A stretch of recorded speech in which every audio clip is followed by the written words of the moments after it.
कृष्णाय कृष्ण भक्ताय तद्भक्ताय नमो नमः। ओम नमो भगवते वासुदेवाय। ओम नमो भगवते वासुदेवाय। ओम नमो भगवते वासुदेवाय। नारायणं नमस्कृत्यं नरं चैव नरोत्तमं देवीं सरस्वतीं व्यासं ततो जयमुदीरये। नष्टप्रायेषु भद्रेषु नित्यं भागवत सेवया भगवती उत्तमश्लोकैर्भक्तिर्भवती नैष्ठिकी। कृष्णाय वासुदेवाय देवकी नंदनाय च नंदगोपकुमाराय गोविंदाय नमो नमः। जय श्री कृष्ण चैतन्य प्रभु नित्यानंद श्री अद्वैत गदाधर शिवासरि गौर भक्त वृंदा। हरे कृष्णा कृष्णा कृष्णा हरे हरे, हरे Ram Ram Ram Hare Hare. Dear devotees, you are all welcome for study of Srimad Bhagavatam fifth canto. We will start from chapter 1 onward. So, generally speaking, fifth canto of Srimad Bhagavatam, the subject matter of the Bhagavatam, which is mostly focused in the fifth canto, is Sthan. Sthan, and the another word in Bhagavatam for Sthan is Vaikunta Vijay. So this what I am speaking is 10 subject of Bhagavatam. Sarga, Visarga, Sthana, Uti, Manvantara, Ishanu, Katha, Nirodha, Mukti, Ashriya. So Sthana Leela or Vaikunta Vijay, these are the two words used in Bhagavatam for most of the subject matter of the fifth canto. And second, the beginning of the fifth canto is connected with the two verses in 31st chapter of the fourth canto. So two verses in fourth canto, 31st chapter, I think verse 26 and 7. It says, Swayambhu Manu and Shatrupa has 2 sons and 3 daughters. Fourth canto describes the descendant of younger son of Swayambhu Manu, Utanpad, up to the limit of Pracheta. And after Pracheta, though Pracheta has a son Daksha, but this Daksha, because of having a goats, because he wanted to purify himself, so he could not continue in fifth canto. He is coming again, we see him in sixth canto. So now there is a gap. At this time, the second son of Swayambhu Manu, the elder son Priyavart, who was at the ashram of Narad Rishi from childhood and was completely in a mood of renunciation, knowledge and devotion, so he was reluctant to accept the kingmanship. He wanted to renounce. So the fifth canto actually is on pursuance by the Brahmaji and Swayambhu Manu, the eldest son of Swayambhu Manu. He accepted the rulership. So in a fifth canto we have descendant of eldest son of Swayambhu Manu, Priyavart. So the first chapter, in the first chapter we have Priyavart, and second chapter is the son of Priyavart, Agnidhar, and in the third chapter son of the Agnidhar, Nabhi. So in this way, I think we are together for these 3 chapters. So these are the 3 chapters like this. And so Priyavart is a eldest son of Swayambhu Manu. His son is Agnidhar among other 9 sons. And Agnidhar's son is Nabhi. And then the one incarnation of the Lord in the 5th canto in this section is Rishabdev, son of Nabhi. And the son of Nabhi, Rishabdev, the description you will get in chapter 4, 5 and 6. And then the son of Rishabdev, among the 100 sons of Rishabdev, mainly the main son Maharaj Bharat. After his name, this whole planet is called Bharatvarsha. His glories are described in chapter 7 and 8. And then the third birth of the Maharaj Bharat, third birth of Maharaj Bharat, there is Jad Bharat. And the glories of Jad Bharat are described in chapter 9, 10, 11, 12, 13 and 14. So up till this chapter 14 is descendant of Priyavart, the eldest son of Swayambhu Manu. And after that the up till from 14 to 26 chapters, say from 15 onward, there is a description of the geography and astronomy, what's called Bhugol and Khagol. So it is just I am giving a whole description what is in the 5th canto in the first half. Now our first chapter, which we are starting right now, it has almost 7 sections. So the first section is first 4 verses. These are Parikshit Maharaj's question about Priyavart. Quite astonishing questions asked by Priyavart about asked by Parikshit Maharaj about Priyavart. And then the 2 verses Sukdev Goswami reply, and he is actually glorifying the greatness of devotional service. And the third section, 7 to 10 verses, Brahma arrives from Satyalok on the planet Earth. And the fourth section is 11 to 19. Brahma's reasons to convince Priyavart.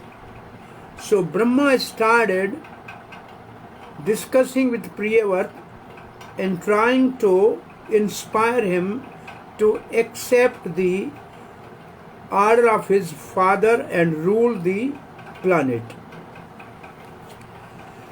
I think this much we can do today, I hope. And then the next 3 sections which we have to do is from verse number 20 to 22, Priyavart accept Lord Brahma's request.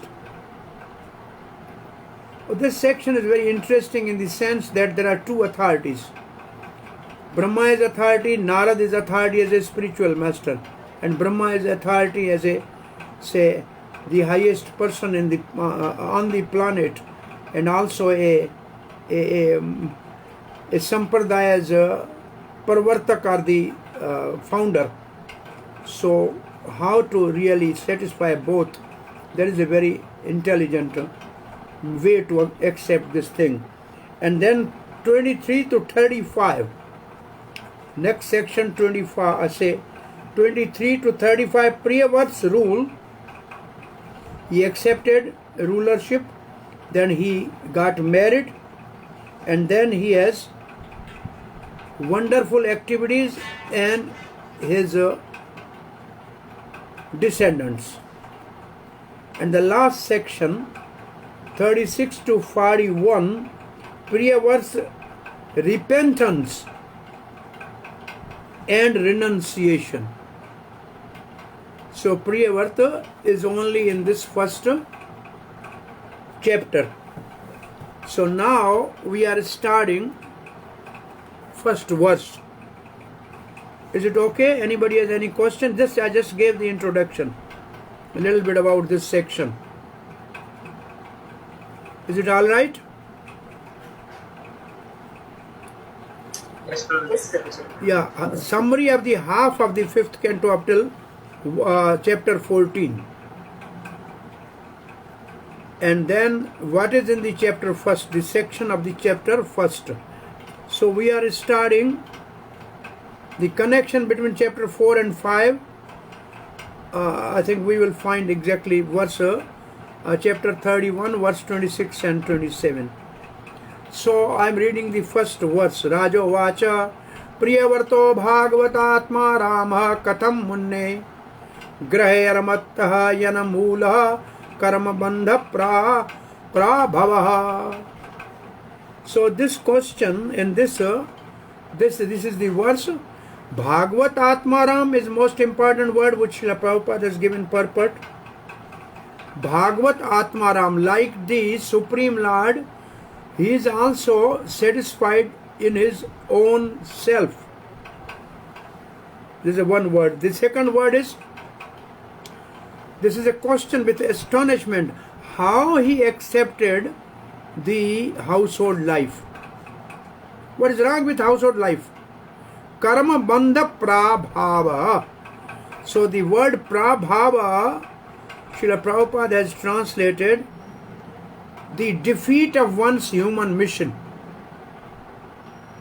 So translation of this verse goes, King Parshad inquired from Sukdev Maharaj, Goswami, O great sage, why didn't King Priyavarta, who was a great, self-realized, the great is for Bhagavat, self-realized devotee of the Lord, remain in household life, which is root cause of bondage of the karma, fruitive activities, and which defeat the mission of human life.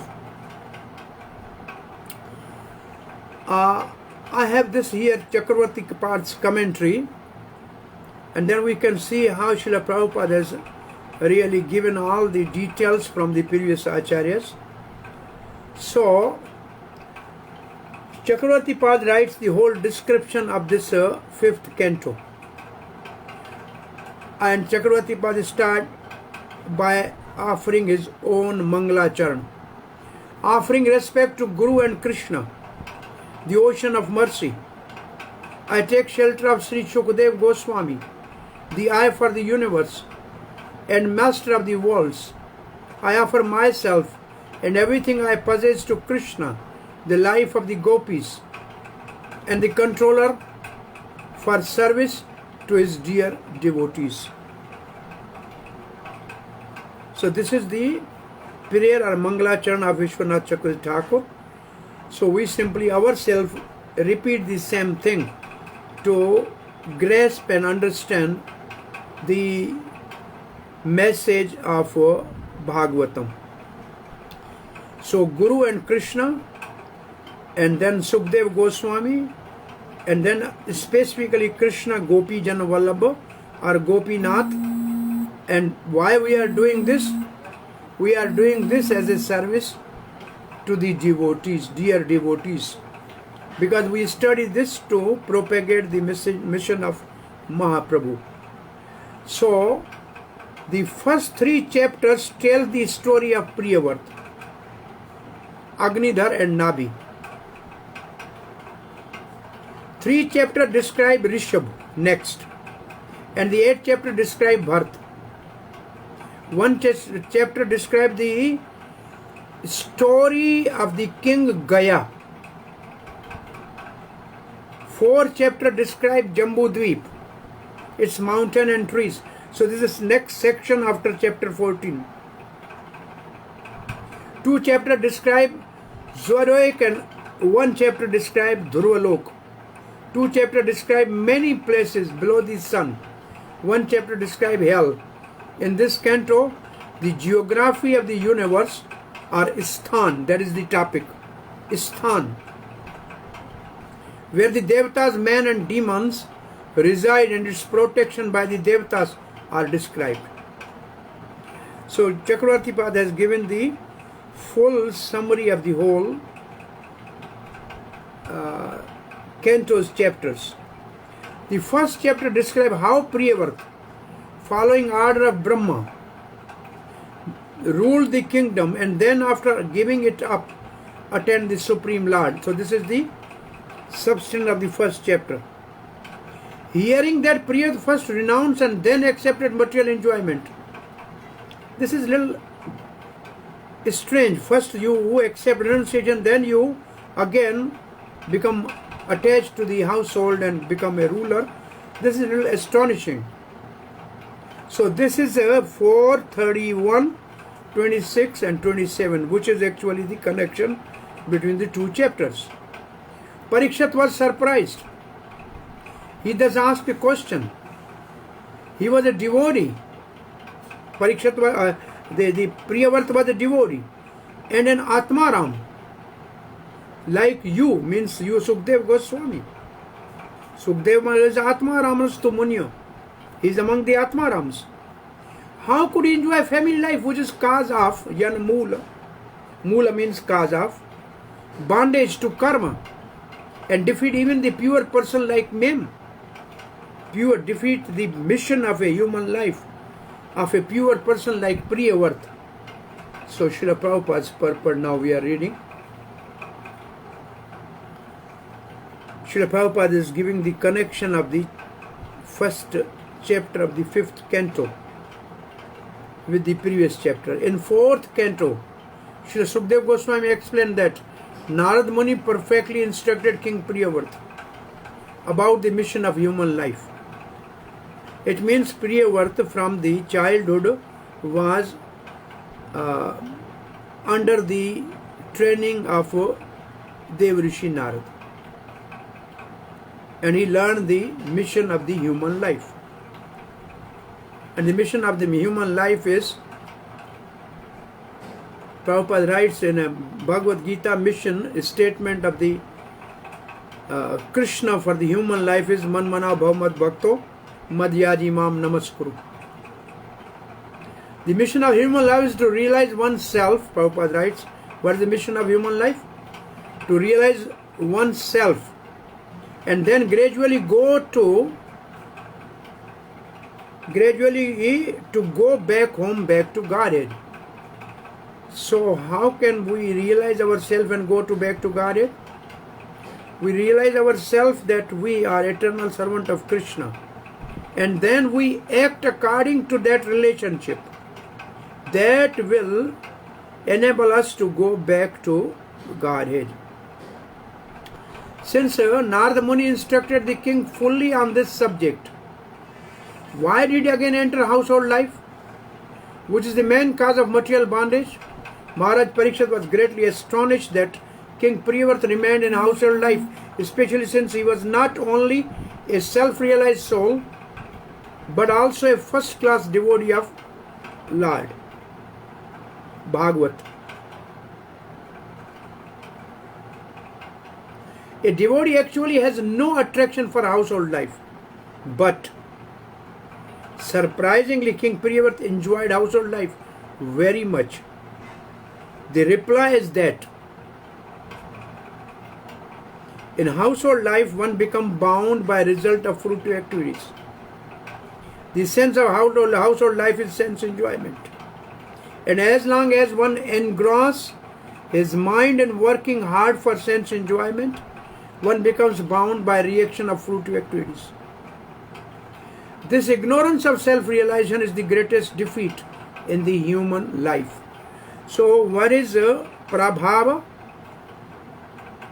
How the human mission is defeated? Because of ignorance. Ignorance of what? Ignorance of our relationship with Krishna. And instead we are indulged in Prabhupada's ignorance of self-realization. And instead we are working hard for sense enjoyment. So the human form of life is specially meant for getting out of the bondage of fruitivity.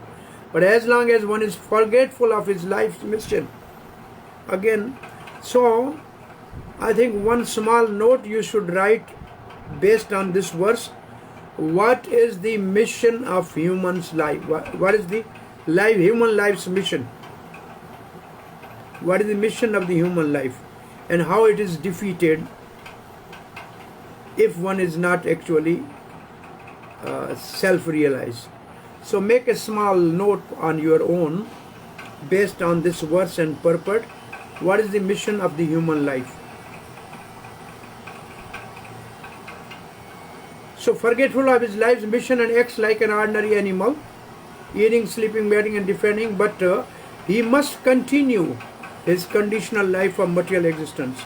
Such life is called, now this is a technical word coming, such life means life which defeat the mission of the human life is called Swarup Vismrti. Swarup means our constitutional position, Vismrti means forgetfulness. Forgetfulness of one's real constitutional position.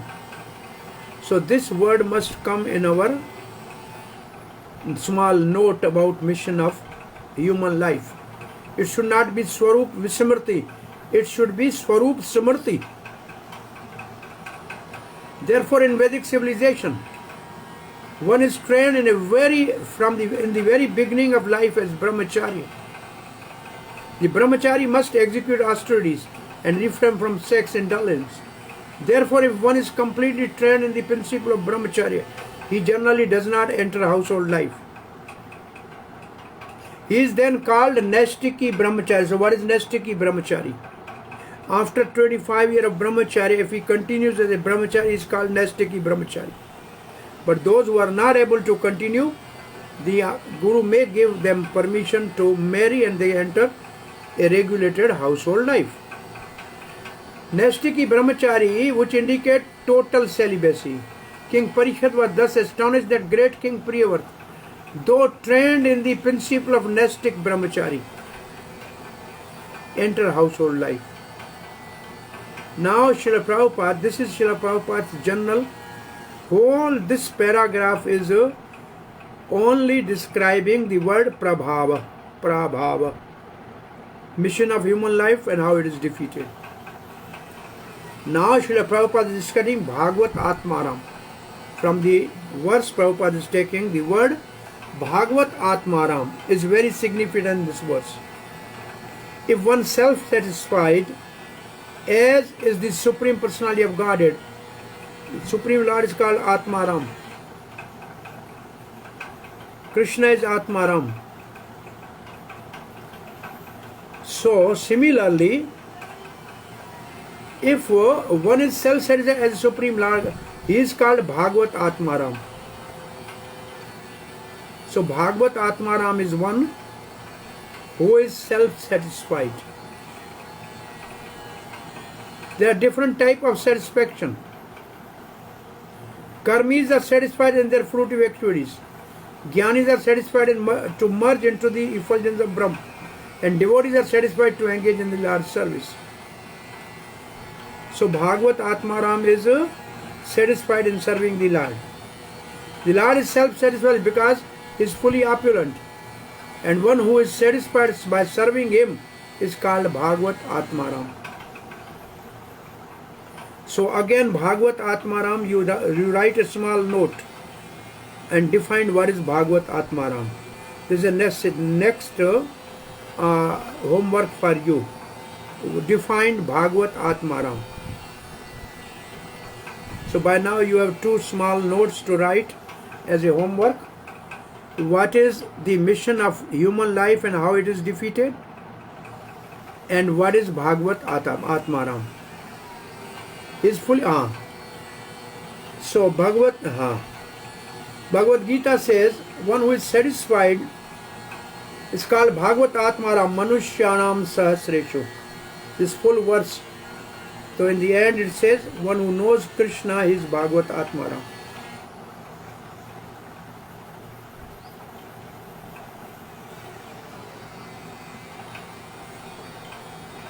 and become self-satisfied. Prabhupada has used the word self-satisfied. Even that satisfaction, however, is not the ultimate satisfaction. The Jnanis and Karmis have desires, as do the yogis. But devotees have no desire. Why Prabhupada is writing from where this? This line which I am reading now, Srila Prabhupada in his subconsciousness, something is going on. And some verse is on his in his memory, which he is paraphrasing here. Is somebody, Jnanis and Karmis have desires, and as do the yogis, but devotees have no desire. Can somebody guess this verse, what Srila Prabhupada has written here? From where he has written? Is it from CC Prabhuji, that verse where Krishna Bhakta Shant, Krishna Bhakta Nishkamateva Shant? Yeah, exactly. This is the word. Bhukti, Mukti, Siddhi, Sakale, Asanta. Bhukti means Karmi. Mukti means Jnani. Bhukti, Mukti. And Siddhi is Yogi. Sakale, Ashanta. Because they have desire, therefore they are not satisfied. Krishna Bhakta Nishkam Ateva Shant. So this is the verse which Srila Prabhupada has paraphrased here. So you can see when you read the purport of Srila Prabhupada, you can see how he is quoting the scripture at every point. Alright. Satisfaction in the service of Lord is all called akama. So akama means he has no selfish desire, but he has all desire to satisfy the Supreme Lord. Freedom from desire. And this is the ultimate satisfaction. So ultimate satisfaction is to become akami. Therefore Maharaj Parikshit inquired, how could one who was fully satisfied on the highest platform be satisfied with family life? So how the Atmaram can take pleasure in the material life? The word prabhav is also very significant. When one is satisfied in family life, he is doomed, because he must already have forgotten his relation with Lord. I have a simple question now. Our relation with Lord is since when? And our relation with this material relationship is since when? What is your answer?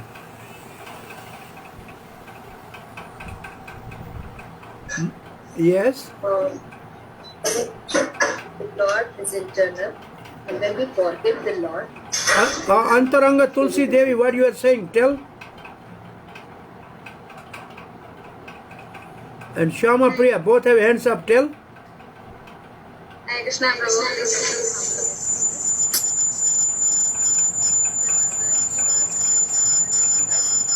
I think your sound is not clear. Antarang, yes, go ahead, Tulsi. Yeah, the relation with Supreme Lord is since time immemorial. So our relation with Supreme Lord is eternal, since time immemorial. All right. And our relation with the present family and our relation is? Our relation with Maya or the middle world is also since a very long time, but it is not eternal, because when we go back, it's no more. Again, you are from where? Antaranga Tulsi? I'm from Mayapur, Prabhu. Okay. And Shyamangi, Sham Priya, what is your answer? Hare Krishna Prabhu. My answer is also the same, that our relationship with Krishna is in time immemorial. At the same time, because there is no time tracking for when we got in touch with material energy, it is also time immemorial. We can say so because there is no measurement of when we. I think you both are all right, but my question is little different than this. Like my relation with Krishna and my relation with my family. So my relation with family is since how long, and my relation with Krishna is since how long? Yes? Yes? Yes, Madhav Kant Das? Hey, Madhav Khan, you are also here. Hey, Gantok. Hey, Gantok Mahatma. Yes, yes, yes. Yeah, our relationship with Krishna is eternal, but our relationship with our family is every time we take birth, we get a new family. It's not So, every time we don't get the family. Every time we take birth, we get a new family. so it means Krishna one is life, eternal. one life relation with family and eternal relation with Krishna. So we should give importance to which one? So Krishna, And what we are doing? giving to That's what here Prabhav means. We are giving more importance to the temporary thing and we are not interested in the eternal thing. That's what it means actually. Sita Thakurani from where?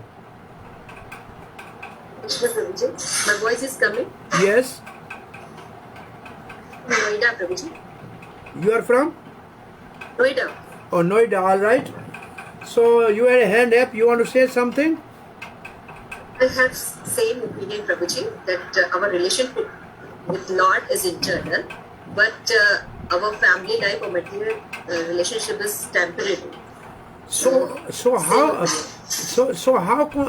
this is what Mahaprabhu told to Raghunath Das Goswami. Externally you should be like a good good dutiful man of the pound and shilling, but internally you should be attached to Krishna. Therefore a phrase which you should remember is we should love Krishna and maintain our relationship with the world. What we are doing is we are doing just opposite. We love the world and keep relation with Krishna. Yes. So we have to change this. We have to love Krishna and maintain relation with world perfectly. But our love is only meant for Krishna. This is the Krishna say prem sansar se vyavhar. You just maintain your relation perfectly with the world, but you should love only Krishna. So Mahaprabhu Kripadas, you are from where? Yes. I'm from New Delhi. Okay, welcome. Yeah, our relationship with Krishna is eternal and the only pure form of relationship. He is always situated in the center of our heart, while our relationship with our family is absolutely temporary and just very, very transient. Therefore, our priority should be to love and serve Krishna. But since we have family, we should maintain that too. And Karunanidhi Das? Yeah, Karunanidhi Prabhu? Yes. Prabhuji, I just in Bhagavatam, it has been stated like our family relationship, just like we are meeting the unknown person in a dharmasala or inn while we are traveling. And when the day is over or night is over, we never meet each other. And that means it is very temporary. And also our relationship with the Supreme Lord is that we are the part and parcel of Krishna. Okay, Karunanidhi from where? Karunanidhi from where? I'm from Jagannath Puri. Oh, yeah, you told me. Okay, welcome. So now, Prabhava in this verse is significant. When one is satisfied in family life, which is temporary, he is doomed because he must already have forgotten his relation with Lord, which is permanent. Prahlad Maharaj described how the activities of family life implicate one more and more. Atma patam graha andha kupam. Atma patam means falling down. Graha andha kupam, a blind well. Household life is like a dark well. If one falls into this well, his spiritual death is assured. How Priyavrat Maharaj remained liberated Paramhans even within the family life is described in text 24:3 of this chapter. So how even within the family life Maharaj Priyavrat was liberated, he remained liberated as a Paramhansa. That will come in verse number 23 of this chapter. So This is the verse 23.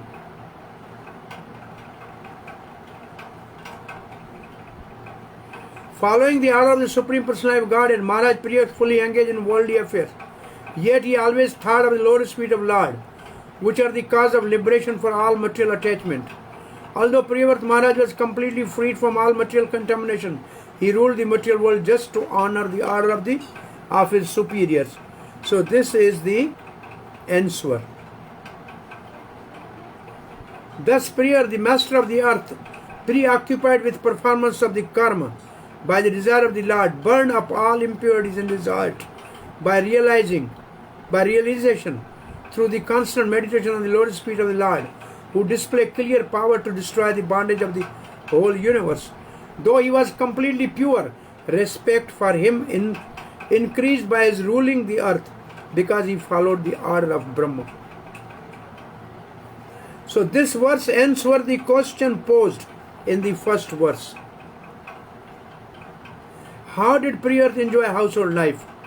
Iti vava means thus he meditated on lotus feet of the Lord, who had clear power to destroy bondage of the whole world. Priyavrata had burned up all impurities in the heart. Parirandhita kshayaya ashayah. Though he was most pure, avadataha, he increases respect by following the order of Brahma. So, anyway, this is purport. When we come to this verse, we will read.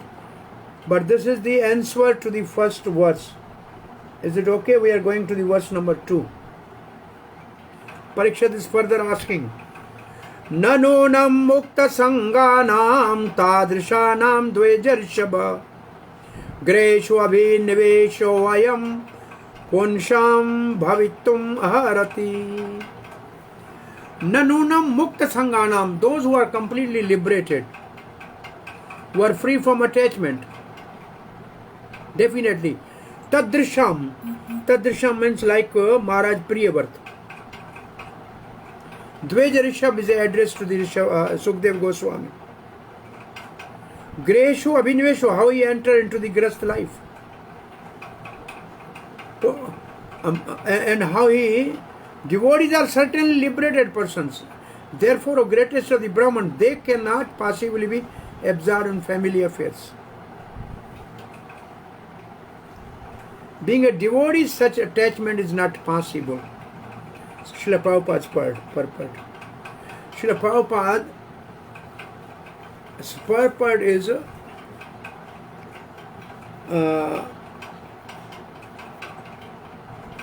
which word of this verse Srila Prabhupada is elaborating?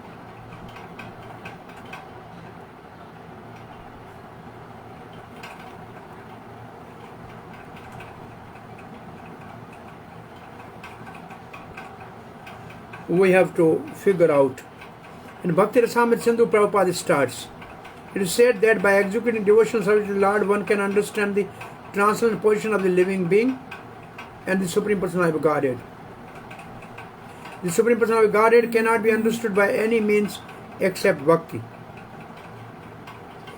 Lord comes from this in Srimad Bhagavatam 11:14-21. Bhakti aham ekyagrahya. Only by executing devotional service can one appreciate me. Similarly, in Bhagavad Gita, Lord says, Bhakti mama vijanati. Simply by discharging devotional service, one can understand me. Thus, for a bhakta to become attached to family affair is impossible. Since a bhakta and his associates are liberated, everyone is searching after anand or bliss. But in the material world, there can never be any bliss. It is only possible in devotional service. Attachment for family affairs and devotional service are incompatible. Therefore, Maharaj Parikshit was somewhat surprised to hear the Maharaj Priyavrata was simultaneously attached to devotional service and to family life. So, what is the focus of Prabhupada's purport on the verse 2?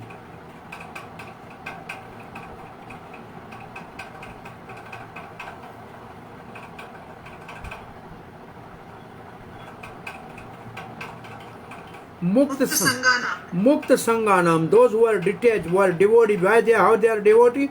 Because devotee know the Supreme Lord. When they know the Supreme Lord, then they enjoy the greatest bliss. Then how they can come down and enjoy the lower happiness of this material world? So Prabhupada has actually discussed the word Mukta Sanganam. Verse number 3. Mahatam khalo vipra rishe uttama shloka padayoho Chaya nivarta chittanam na kuttam sparaha matihi. Elevated Mahatma who have taken shelter of the Lord Spirit, the Supreme Personality of Godhead, are fully satisfied by the shade of Lord's Lord's feet. Their consciousness cannot possibly become attached to the family life. Chittanam na kutambe sparaha mati. Chittanam means consciousness.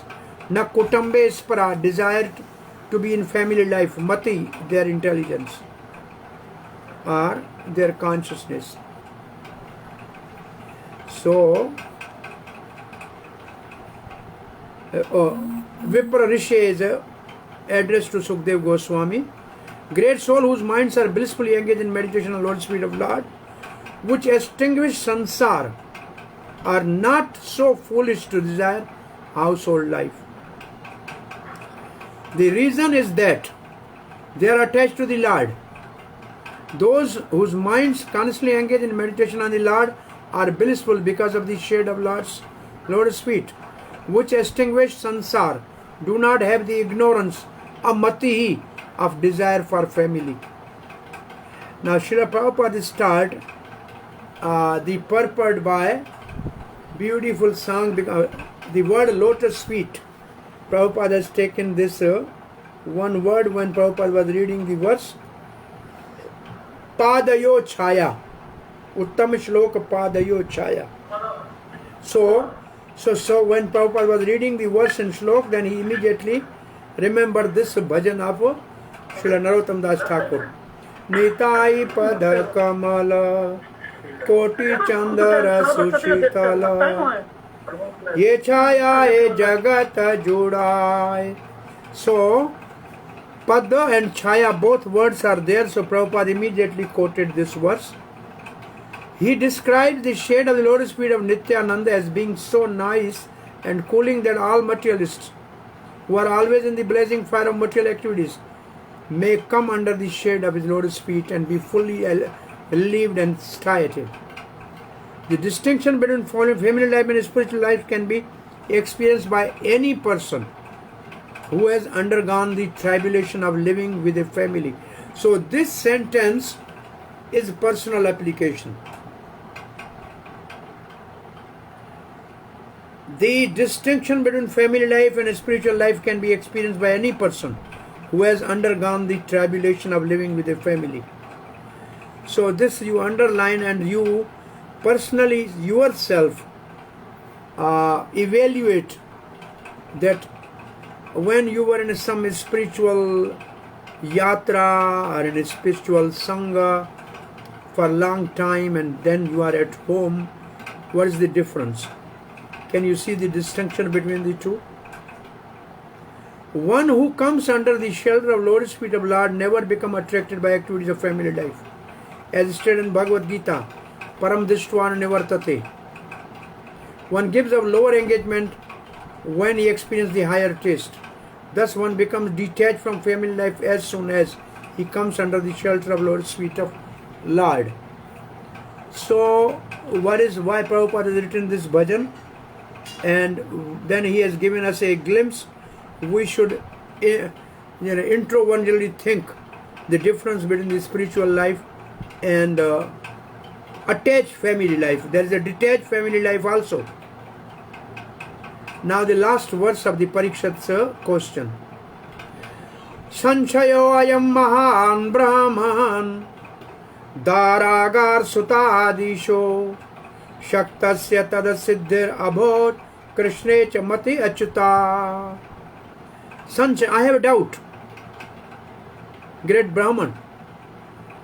Dara means wife, Agar means home, Sutta means children, Adishu means other relations. Saktase means attached. Yet Siddhi Abhuta, how he will be perfect? About what is perfection? Krishna cha mati achyuta. How his intelligence is achyuta, not falling from lotus feet of Krishna. O great Brahman, this is my great doubt. How was it possible for a person like King Priyavat, who was so attached to wife, children, home, to achieve the topmost infallible perfection in Krishna consciousness? My doubt is that though he was attached to the wife, house and children, he still attained perfection and always thought of Krishna. Krishna Mati. Achyuta, always. How is it that though because of some aparad, so now this purport both Srila Prabhupada and Vishwanath Chakravarti Thakur discuss, there are two reasons. Sometimes one is, though he is performing devotion, he may deviate for a while and may be attached to the family life or rulership or administration because of some two reasons.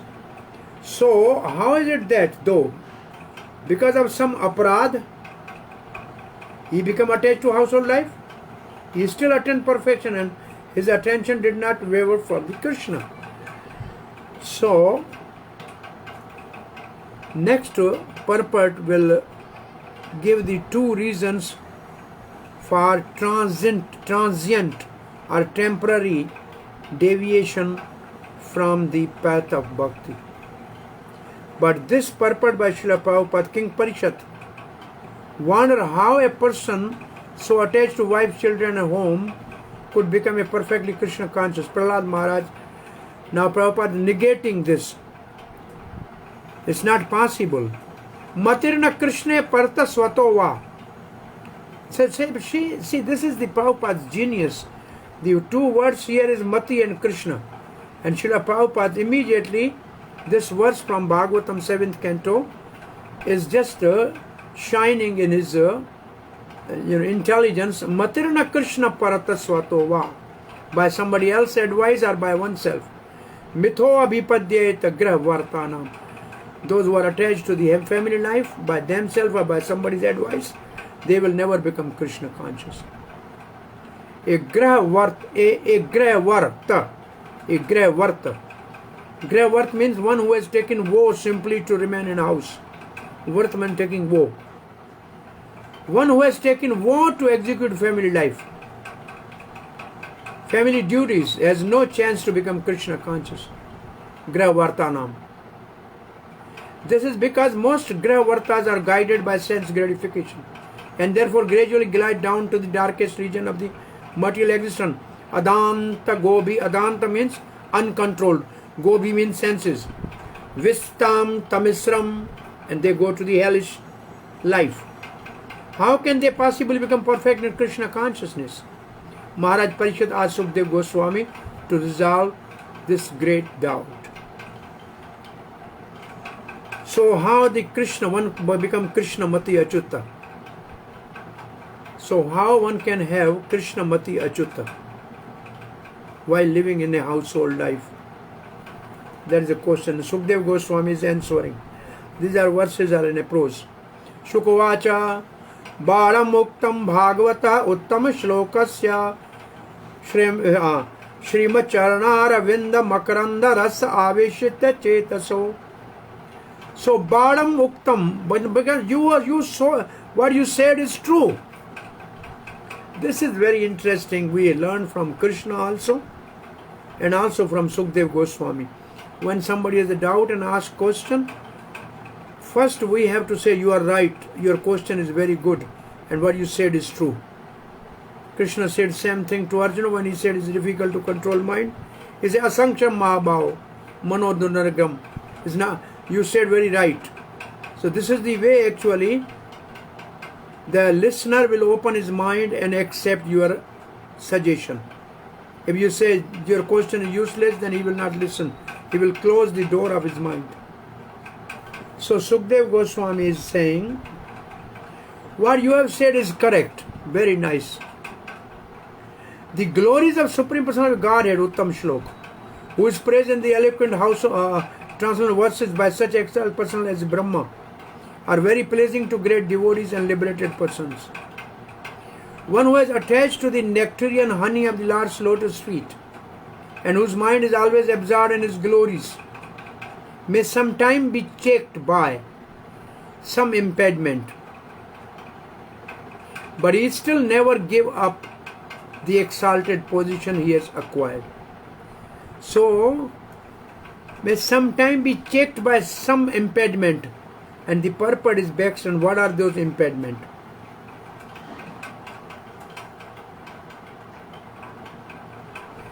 Sukdev accepts the question but refutes it. Exactly like Krishna accepts Arjun's argument about mind and then he refutes. It is true that it is not possible for Atmaram to become attached to household life, and for the person attached to household life to be attached to Krishna. They are just opposite.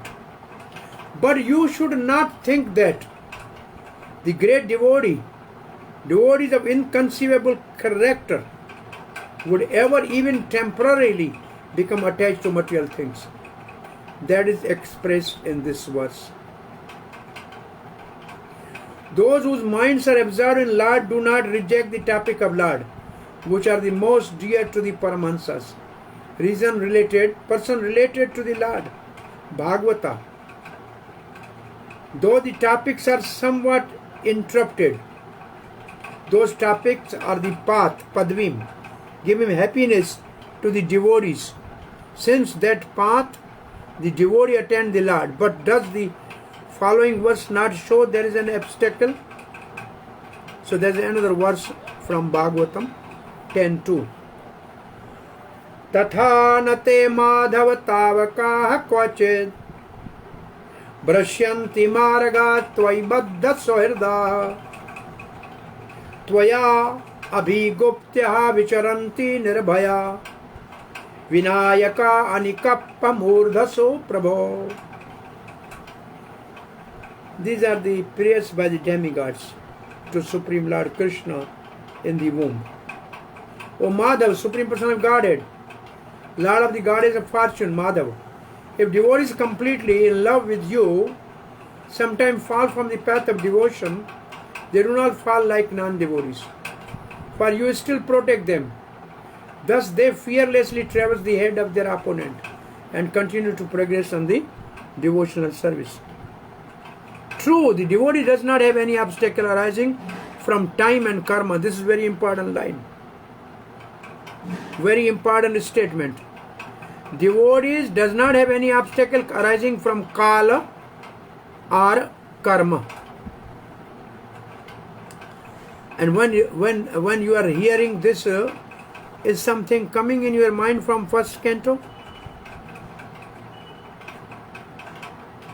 Yes? Bhishma, they're telling Pandavas about Yes, their suffering. yes, exactly. Bhisham, they were saying, Yudhishthira, you are Dharmaraj, your brothers are following Brahmans, and Krishna is your well-wisher. Then how you have reverses in your life? Then he said, it's not because of your karma. But then he says it is because of the Kala. And then he says the Kala is under control of Krishna. So, when Prabhupada is writing this, so this incident you should... So, obstacle arising not from time or karma. However, there are two types of obstacles for the devotee. They are caused by great offenses. One is one is because of aparad. And of the aparad, the Vaishnava aparad is a very dangerous that Prabhupada will write in purport. So, one is because of offense, and second is caused by Lord's desire. That was for the Pandavas. Great offense is pacified over a time after undergoing appropriate difficulties, or is quickly removed by the mercy of a great devotee. Example are Divid and Rahuguna. So these two examples I was meditating and I was contemplating, but anybody can shed some light that Devida, he offended Lakshman in Ram Leela. So he become the Dravid gorilla in Krishna Leela and was ultimately delivered by Balaram. And what about Rahu Guna? Rahu Guna, what is his offense?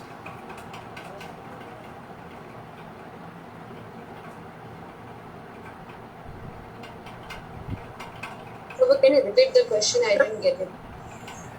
The screen is in front of you. You read the example that because of offense somebody can deviate for a while, like Dravid and Rahugan.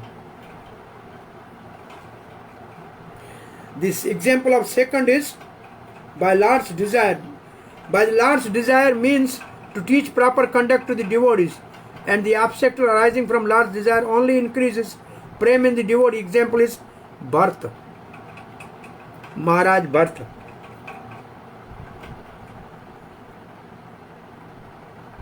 So these two examples given by Chakravarti Pad, you meditate and come up with more insight.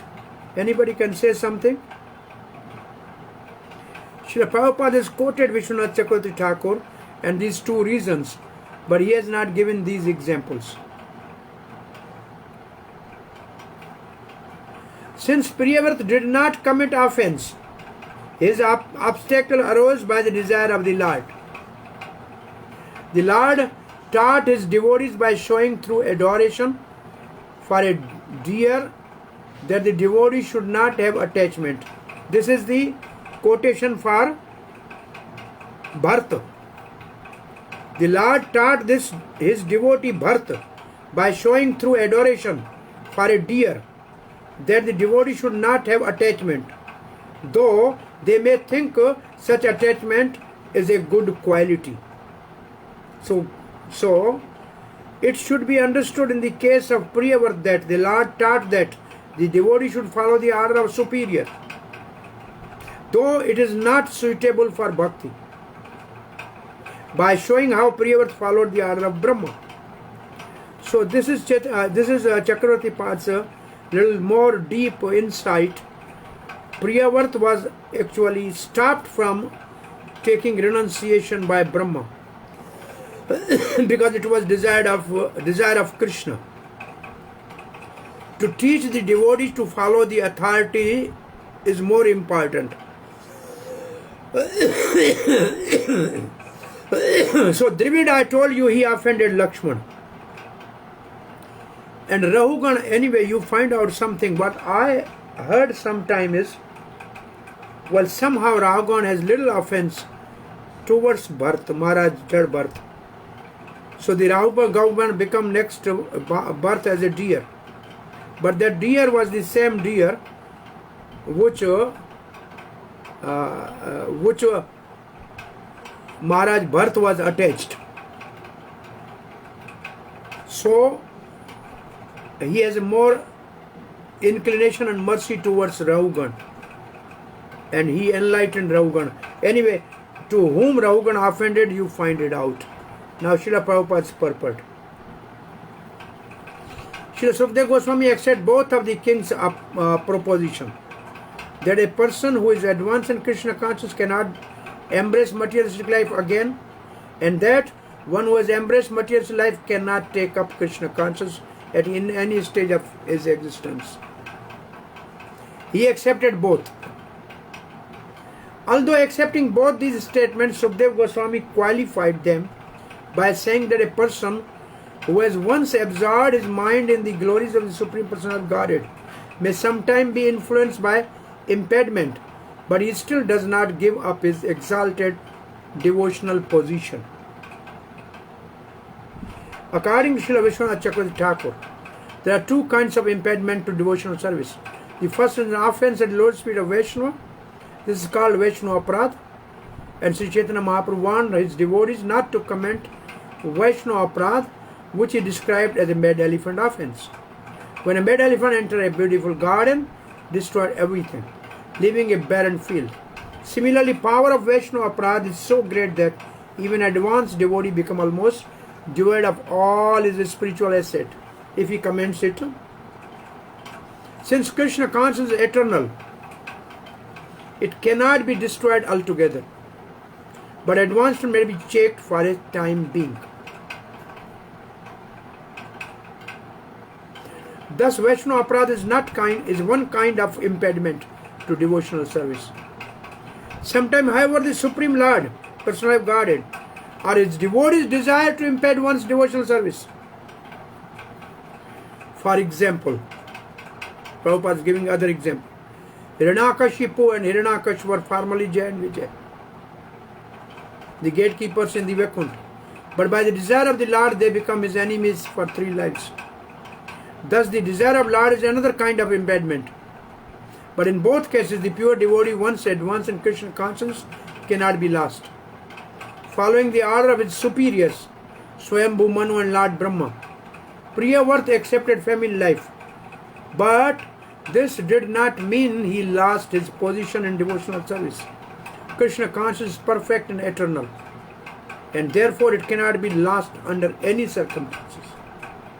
Because the material world is full of obstruction to the advancement in Krishna consciousness, there may appear to be many impediments, yet Krishna, the Supreme Personality of Godhead, declared in Bhagavad Gita, Konte Pratijani Name Bhakta Pranashyati. So, in this verse, the word Shivattamam. Shivattamam is most important. Shivattamam, auspicious. Shivattamam, Shiva means auspicious. And Shivattamam means the most auspicious. Auspicious, more auspicious, most auspicious. Tamam. The devotional path is so auspicious that a devotee cannot be lost under any circumstances. This is described in Srimad Bhagavad Gita by the Lord himself. Parth naiva namutra vinasas tasya vidyate.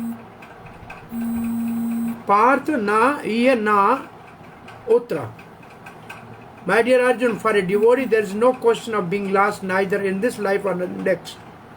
Bhagavad Gita it says also, Tatra tam buddhi sang yogam labate parvadeikam. Prabhupada is speaking of unsuccessful yogi. But yogi here means bhakta, because ultimately yoga is bhakti yoga. By the order of the Lord, the perfect devotee sometimes comes into the material world like an ordinary human being. Because of his previous practices, such a perfect devotee naturally becomes attached to devotional service, apparently without cause, despite all kinds of impediment due to surrounding circumstances. He automatically perseveres in devotional service and gradually advances until he once again becomes perfect. Bilwa Mangal Thakur, Prabhupada gives this example. Bilwa Mangal Thakur has been an advanced devotee in his previous life, but in his next life, he became greatly fallen and was attached to a prostitute. Suddenly, however, his entire behavior was changed by the words of very prostitute who had so much attracted him, and he became a great devotee. In the lives of the exalted devotees, there are many such instances, proving that once one has taken to the shelter of the lotus feet of the Lord, he cannot be lost. The fact is, however, that one becomes devotee when he is completely freed from all reaction to sinful life. Krishna says in Bhagavad Gita, Yeshamantagatam papam jananam punya karuna. A person who has acted piously in previous life and in this life, whose sinful reaction is completely eradicated, and who are freed from duality of illusion, engage themselves in my service with determination. On the other hand, as Prahlad said, Matrina Krishna paratasvato va mitho abhipadyayita grahvartanam. A person who is too attached to material life, home, family, wife, children, and so on, cannot develop Krishna consciousness. These apparent contradictions are resolved in life of devotee by the grace of Supreme Lord, and therefore a devotee is never bereft of his position on the path of liberation, which is described in this verse as Shivanam Padvim. So before we go to the next verse, we should discuss something on this verse. Any practical example you see devotional service can be temporarily hampered by aparad and by the desire of the Lord. So there are examples given by the aparad as well as by the desire of the Lord.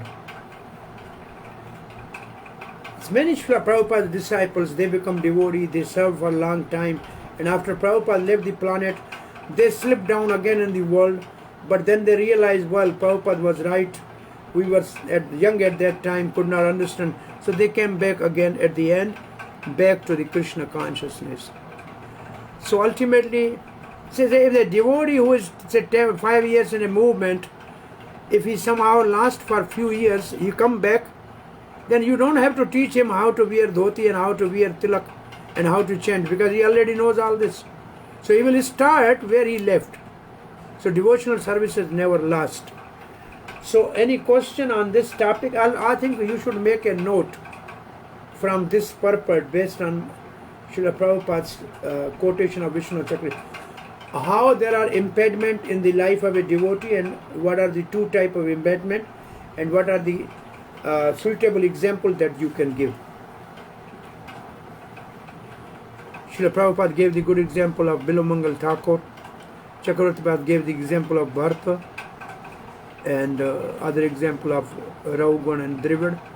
So you should make a small note based on this. This is good really to understand. Many devotees with long-standing devotees sometimes deviate. So this is not astonishing actually. This is very old examples are available here.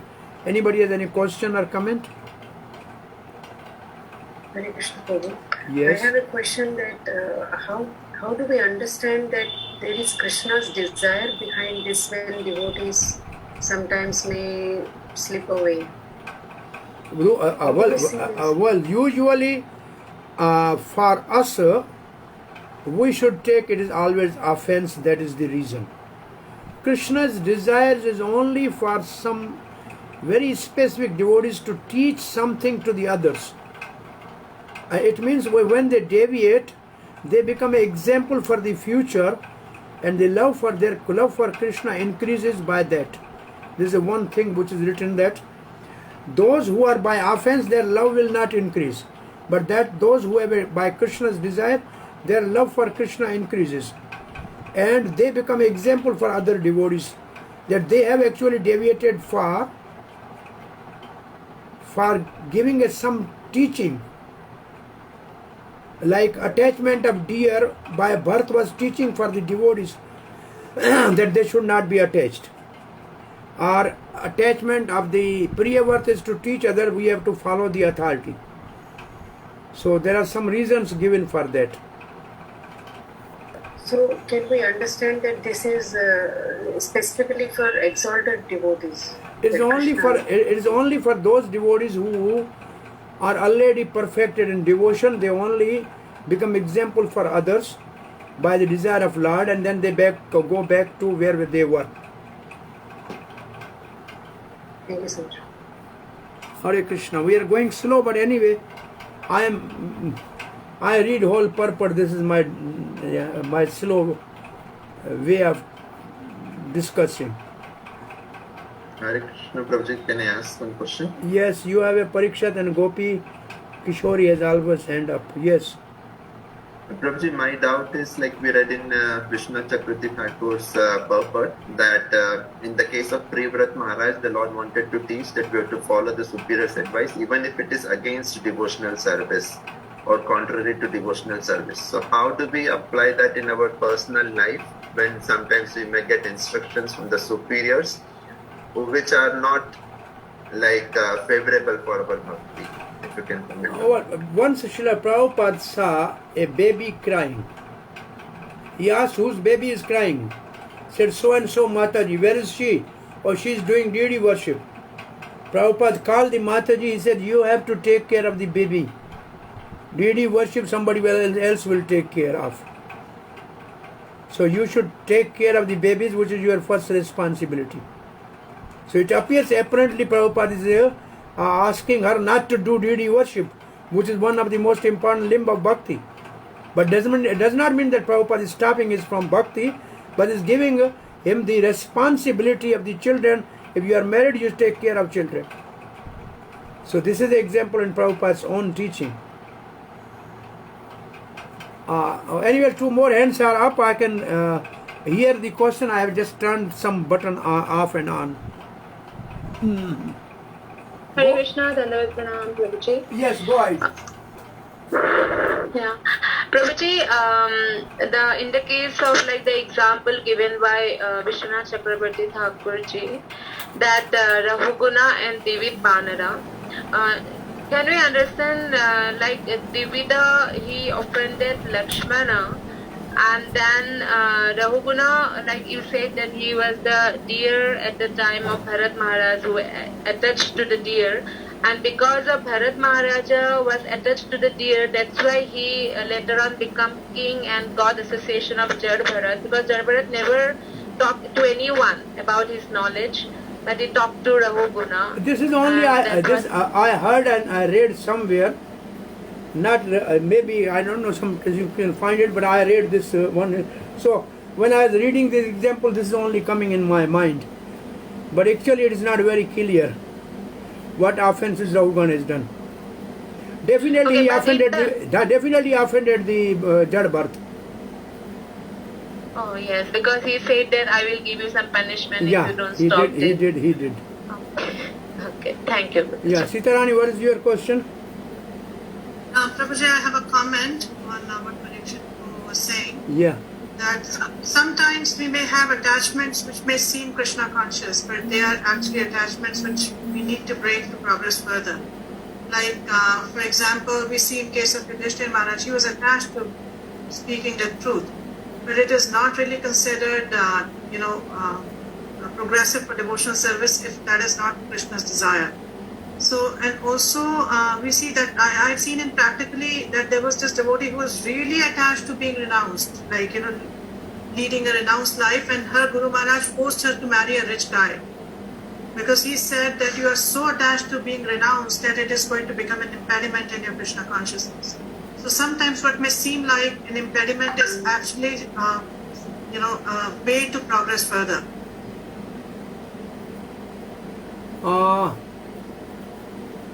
What you said is something like for devotion, too much detachment is not necessary because you will not have a tender heart for devotion. So in Bhakti Rasamrita Sindhu it says, too much detached is not fit for devotion, too much attached is not fit for devotion. Too much attached, he is fit for Karma Yoga. Too much detached, he is fit for Jnana Yoga. But one who is neither attached nor detached in the middle, he is fit for Bhakti Yoga. So well, we can say Chaitanya Mahaprabhu told Nityanand to take from his Avadhut to take wife. So these are some higher truth which we is a good comment. I think there's something in chat also. Janme janme sabhi pita mata paaye paaye Krishna Guru nahi mile bhaj hari ai. In the transformation of soul through different bodies, this is same thing everybody says. Good. Class is up to 1:30 or 12:30, somebody is asking. Well, it is written up till 1, at least 1:30, but I don't know. Whatever you want, we can do that. So shall we continue further? Yes, Prabhuji. So we are going to the next verse. Sukhdev Maharaj saying, my dear king, Prince Priyavart was a great devotee because he sought the lotus feet of Narad, his spiritual master, and thus achieved the highest perfection in transcendental knowledge. With advanced knowledge, he always engaged in discussing a spiritual subject and did not divert his attention to anything else. The prince's father then asked him to take charge of the world. He tried to convince Priyavrata that this was his duty as indicated in the revealed scripture. Prince Priyavrata, however, was continuously practicing Bhakti Yoga by constantly remembering the Supreme Personality of Godhead. thus engaging all his senses in the service of the Lord. Therefore, although the order of his father could not be rejected, the prince did not welcome it. Thus he very conscientiously raised the question of whether he might be diverted from devotional service by accepting the responsibility of ruling over the world. So Chakravarti father's few lines. Priyavarti's status was an Atmaram, was natural. By mercy of Narad, he had become the greatest among devotees. Only by the order of Brahma did he take up the household life. That is stated in this verse. Vav means certainly. When Yarai, ordered by his father to do this for protecting the earth, he did not welcome the order. Brahma made his appearance from his own abode. The sentence continues for 2 verses. By serving Narad, he quickly, Anjasa, become fully knowledgeable of highest goals and truths and attend initiation through meditation on the Atma, Brahma Satrena. Then he become eager to limit himself with determination to experience only the Supreme Lord, full of eternal knowledge and bliss, and not any material object. At that moment, because he steadily manifested all the qualities mentioned in the scripture for ruling the kingdom, at that moment because he steadily manifested all qualities mentioned in the scripture for ruling kingdom, his father Manu asked him to rule the world. O Priyavarta, now you must protect the world. He did not welcome that request. He did not desire to do so because he thought it was not beneficial for him. Why? He was constantly engaged in concentrating without break on the Lord, with all his senses and activities. Though what his father said could not be rejected, he protested, saying, I will not rule the kingdom. Why? He considered that he would be affected by improper qualities like lust and anger, asattaha in ruling the kingdom. Srila Prabhupada is immediately quoting Srila Narottam Das Thakur, Charya Vaishnava Seva Nistar Paiche Keba. Without serving the lotus feet of a pure Vaishnava or spiritual master, no one has ever attained perfect liberation from material bondage.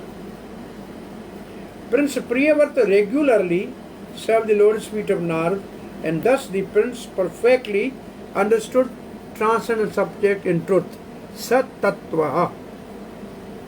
The word Sat Tattva means that Priyavarta knew all the facts about the spirit soul, the Supreme Personality of Godhead, and relation between the spirit soul and Supreme Personality of Godhead. And that he also knew all about this material world and the relationship of the spirit soul and the Supreme Lord within the material world. Thus, the prince decided to engage himself only in rendering service to the Lord. So, Sat Tattva, what is the meaning of Sat Tattva? So, maybe you write a small note about Sat Tattva. Priyavarta understood by serving the lotus feet of Narad everything Sat Tattva with all the sense of all truth, knowledge of the soul, Jeev, Jagat and Jagdish. He understood about Jeev, soul, Jagat, material world, and Jagdish, the Supreme Lord. And he knew that serving the Supreme Lord is the ultimate goal. When Priyavarta's father Swayambhu Manu requested him to accept the responsibility of ruling over the world, he did not welcome the suggestion.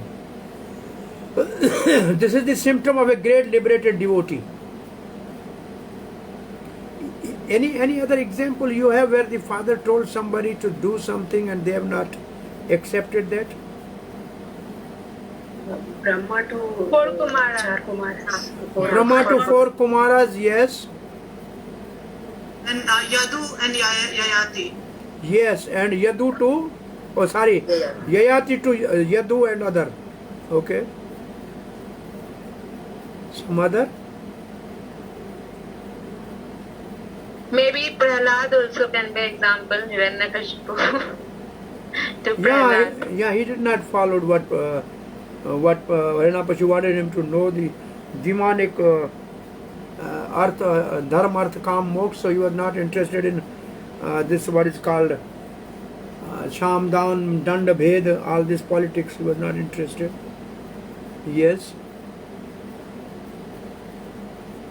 So there are certain examples, right? Even though engaged in worldly affairs, he does not take pleasure in them, but remain always absorbed in Lord's service. While thus serving the Lord, he deals externally with the... These are the lines which are for personal application. What Srila Prabhupada is writing, see here. While thus serving the Lord, he deals externally with worldly affairs without being affected. For example, although he has no attraction for his children, he cares for them and educates them to become devotees. Similarly, he speaks to his wife with affectionate words, but is not attached to her. By rendering devotional service, a devotee acquires all good qualities of Supreme Lord. Lord Sri Krishna had 16,000 wives, all of them very beautiful. Although he dealt with each of them as beloved husband, he was not attracted or attached to any of them. In the same way, although a devotee may enter family life and act very affectionately towards his wife and children, he is never attached to these activities. So this whole is a personal application for most of us who are in a household life. This verse states that by serving the Lord's feet of his spiritual master, Prince Priyavrat very soon attain the perfectional stage of Krishna consciousness. This is the only way to advance in spiritual life, as stated in Vedas. Yasya deve para bhakti yatha deve tatha gro tasyaiva kathita hai artha prakashanti mahatmanah. If one has unflinching faith in the Supreme Lord and the spiritual master, the sense of all Vedic knowledge is revealed to him. Upanishad. A devotee always think of Lord continuously while chanting the Hare Krishna Mahamantra. The words Krishna and Hare immediately remind him of all Lord's activities. This is another interesting line. I am reading again. Oh, somebody should read. Who is going to read this while chanting? While chanting the Hare Krishna mantra, the words Krishna and Hare immediately remind him of all the Lord's activities. Since his entire life is engaged in the service of the Lord, a devotee cannot forget the Lord at any time. Just as an ordinary man always engages his mind in material activities, a devotee always engages his mind in spiritual activities. This is called as Brahma Satra, or meditating upon the Supreme Lord always. Prince Priyavrat was perfectly initiated into this practice by Sri Narada.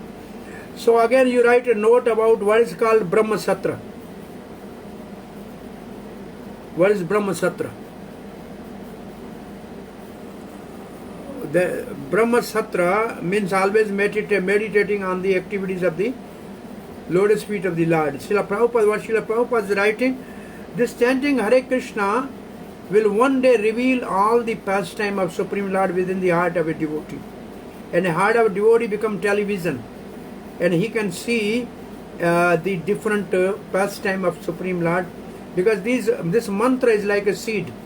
When it is really cultivated properly by Shravan and Kirtan, it will give rise to the all name, say farm, pastime, and abode. Everything is included in the holy name. So you should write some small note about what is Brahma Satra.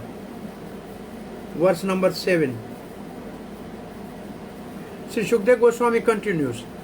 First created being and most powerful demigod in this universe, Lord Brahma, who is always responsible for developing universal affairs, born directly from Supreme Personality of Godhead. He dedicated his activities to the welfare of the entire universe, for he knows the purpose of the universal creation. This supremely powerful Lord Brahma, accompanied by his associates and the personified Vedas, left his abode in the highest planetary system and descended to the place of Prince Priyavrat's meditation. So now we are going to the next set of verses arrival of the Brahma from 7. Then Atha Brahma Adi Deva always engage in contemplating the prosperity Paribrahan of the creation of the universe Gun Visargasya, while determining the intention of all the living beings, just as the king determines the intention of all his subjects, though his servants surrounded by Marichi and others, as well as the personified Veda appeared on the earth from Satyalok to show proof of Dharma to be taught to Priyavat. So Marichi and other accompanied him. Knowing that Priyavat detached since childhood, would leave the house and go to the forest, Manu appointed his younger brother to rule the kingdom. That is Utanpad. The descendant up to the Pracheta ruled the kingdom. In this way, half of Swayambhu Manu's Manvantar passed. Daksh was born a second time as the son of Pracheta during the Swayambhu Manvantar, but with a desire to attain his previous powers, he went to perform austerities. Since there was no king, Manu Singh, no alternative, wanted to bring Priyavat back from the forest. When he was not able to bring him back, Brahma came and made Priyavat rule the kingdom. Priyavat's descendants ruled until the 5th Manvantar. This is just for your information. Priyavat's descendant ruled until the 5th Manvantar. Since the 3rd, 4th and 5th Manus, Uttam, Tamas and Priyavat, were the son of Priyavat. With only the 2nd Manu, Swarochish, intervening, he was the son of Agni. The sons and grandsons of these Manus ruled as the kings over the earth, as descendant of Priyavat's line. Then at the beginning of Chakshusa Manvantar, it means 6th Manu, giving up his austerities, Daksha in the Utanpad's line, again same line from Dhruva, became the king and engaged producing population. Chakshustan cha pare prak sarge kal vidure yah sasarja praja srishta sadaksho daiva chodita. So this is something like history of rulership of the Utanpad, and then interrupted, then Priyavat, and then again Utanpad's descendant from Daksh. Alright. Since Chakshus was in the line from Utanpad, his lineage from Dhruva is described. It should be understood that Swayambhu Manu's descendant reigned until that time. Srila Prabhupada's purport. Lord Vishnu, the Supreme Self, is the source of everything, as explained in the Vedanta Sutra, Janmadhyasya Yata. Because Brahma was born directly from Lord Vishnu, he is called Atma Yoni. He is also called Bhagavan. Although generally Bhagavan referred to Supreme Personality of Godhead. Vishnu or Krishna. Sometimes great personalities such as demigod like Brahma, Narada, Lord Shiva are also addressed as Bhagavan, because they carry out the purpose of Supreme Personality of Godhead. Why they are called Bhagavan? Because they carry out the purpose of Supreme Personality of Godhead. Lord Brahma is called Bhagavan because he is the secondary creator of this universe. He is always thinking of how to improve the situation of the conditioned souls who have come to the material world to enjoy material activities. For this reason, he disseminates the Vedic knowledge throughout the universe for everyone's guidance. Vedic knowledge is divided into two parts: Pravarti Marg for Grastas and Nivarti Marg for the Sannyasis. Nivarti Marg is the path of negating sense enjoyment, which is for Brahmacharis and Sannyasis.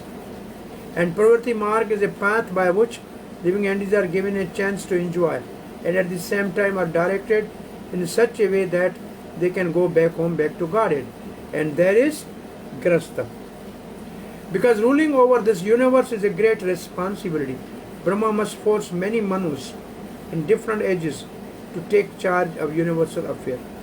Under each Manu, there are different kings who also execute the purpose of Lord's Brahma.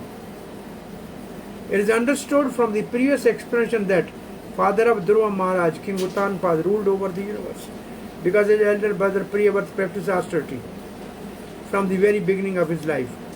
Thus, up to the point of Purcheta, the king of the universes were all descendants of Uttanpada Maharaj. Since there was no suitable king after Purcheta, Swayambhu Manu went to the Gandhamadan hill. Now this is the location. Yes, Hare Krishna.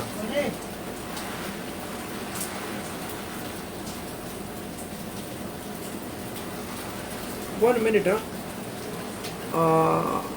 just hold on, somebody has come. Oh, Krishna. Oh, Bahar Prasad aa gaya. इसमें सब कुछ है. ये नाम पड़ा इसमें डाल दो मेरा नाम. बोलो ब्रेक करिए. 1 minute, Prabhu, please hold on.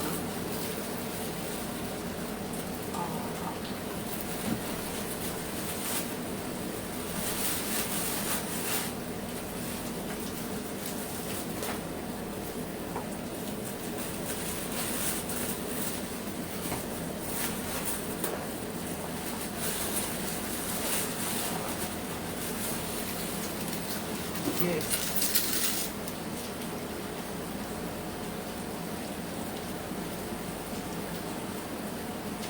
अभी आया हुआ है बाद में आएगा. कहाँ है? क्या आएगा प्रसाद खाने के टाइम. तो देखना रहेगा. आ जाएगा.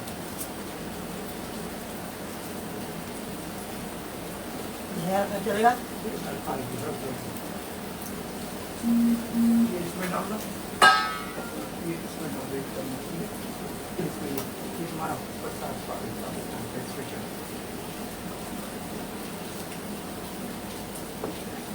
मैं क्लास शुरू करता हूँ. Yes, somebody can read, Prabhu. Hare Krishna. I'm sorry. Anyway, we should have a break for Gayatri. Maybe after 10 minutes we can have a break for Gayatri.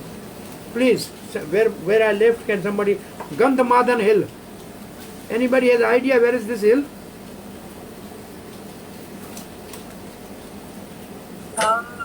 Prabhuji, in Orissa. It is in Orissa. Gandhamardhan mountain is there. In western part of Orissa. Okay, somebody else? What I have learned is that it is in Himalaya next to the Badrika ashram. And it appears to be more appealing because Narada has his ashram there. He always worship Nar Narayan Rishi there.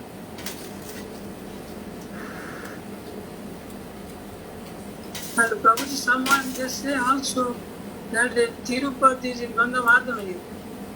Oh, okay. All right, we will learn. We will listen and learn all this.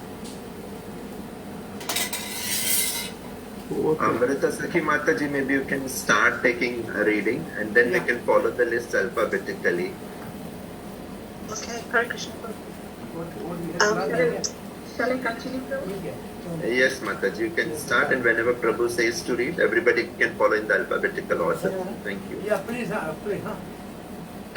Yes, Swayambhuva Manu requested Priyavrata to rule over the universe. When he refused, Lord Brahma descended from the supreme planetary system known as Satyaloka to request Priyavrata to accept the order. Lord Brahma did not come alone. He came with other great sages like Marichi, Atreya and Vasishtha to convince Priyavrata that it was necessary for him to follow the Vedic injunctions and accept the responsibility of ruling over the world. Lord Brahma also brought with him the personified Vedas, his constant associates. The significant word in this verse is Swabhavanat, indicating that Lord Brahma descended from his own abode. Every demigod has his own abode. Indra, the king of the demigods, has his own abode, as so Chandra, the lord of the moon planet, and Surya, the predominating deity of the sun planet. There are many millions of demigods, and the stars and planets 1 minute. are Welcome. Why is Prabhupada writing all this? Swabhavana, Prabhupada is now describing Swabhavana. So Brahma came from his own abode. Then Prabhupada is giving a list of the demigods and they have their own abode. what Prabhupada is actually focusing on the one, philosophical truth, what Prabhupada is actually trying to write here. Yes? Is anybody? There are different lokas, different destinations. Whoever we worship will go accordingly, but the results are different. Like the planets of the demigods are temporary, whereas if we go to the Vaikuntha lok, it is eternal. Okay, there's one way that's good, because in the last Prabhupada will quote the Bhagavad Gita verse, Yanti Devartan Pitrajitan, he will quote that. Some other philosophical thing.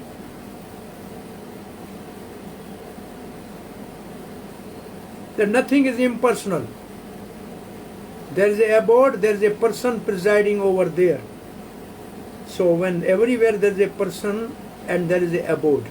So nothing is a homogeneous or impersonal nirvisesh. That's what actually Prabhupada is trying to write. Okay, there are many millions of demigods and the stars and planets and their respective homes. So the Prabhupada is explaining Swabhavanat word. This is confirmed in Bhagavad Gita, Yandi Devarta Devan. Okay.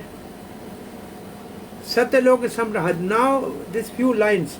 Lord Brahma's abode, the highest planetary system is called Satyalok, or sometime Brahmalok. Brahmalok usually refer to a spiritual world. See, Prabhupada is saying sometime Brahmalok means effulgence of Brahma or something like that.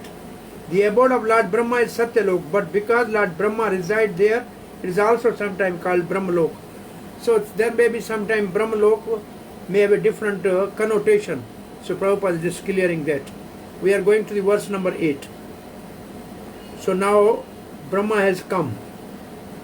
So as Lord Brahma descended on his carrier, the great swan, all the residents of the planet named Siddhalok, Gandharvalok, Sadhyalok, Charanlok, as well as great sages and demigods, flying in their different aeroplanes, assembled within the canopy of the sky to receive Lord Brahma and worship him. As he received respect and adoration from the residents of the various planets, Lord Brahma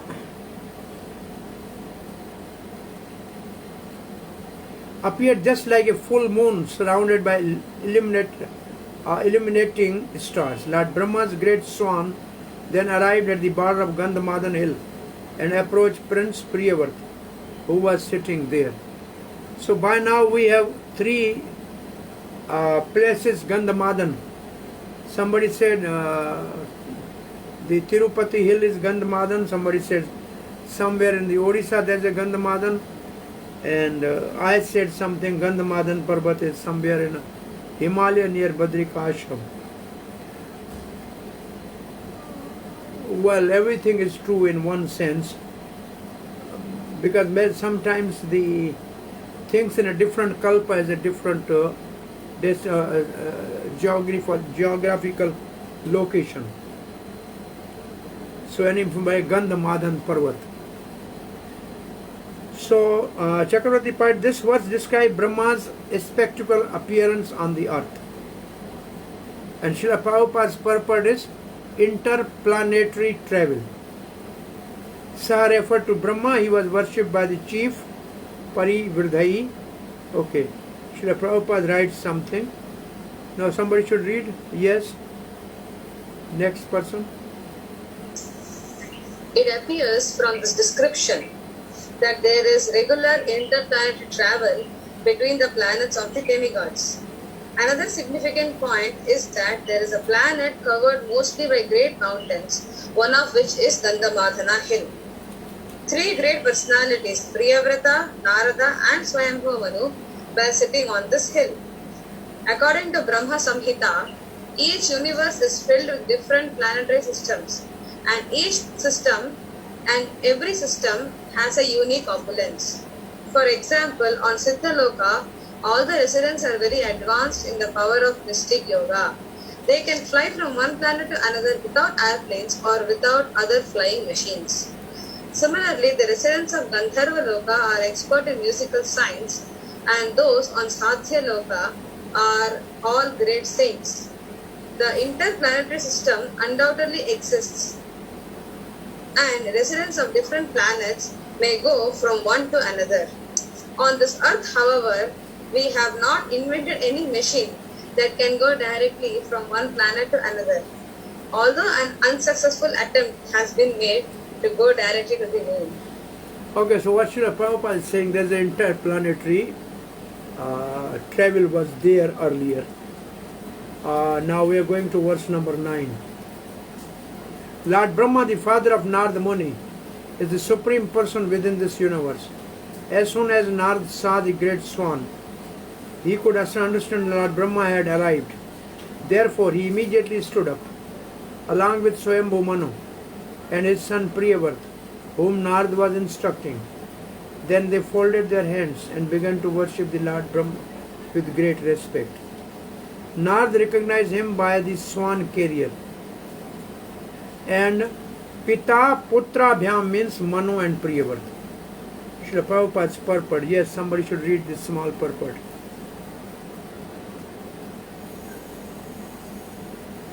Karunanidhi Prabhuji, you can read.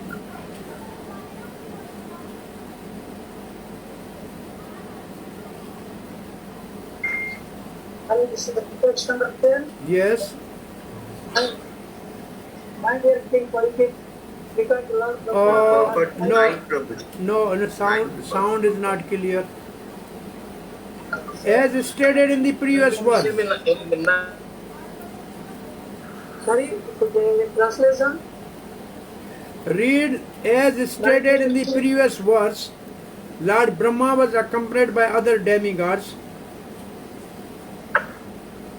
Oh yeah, sorry. Lord Brahma, the father of Narada Muni, is the supreme person. Is it the 9, text 9? Yeah, Ninth the verse.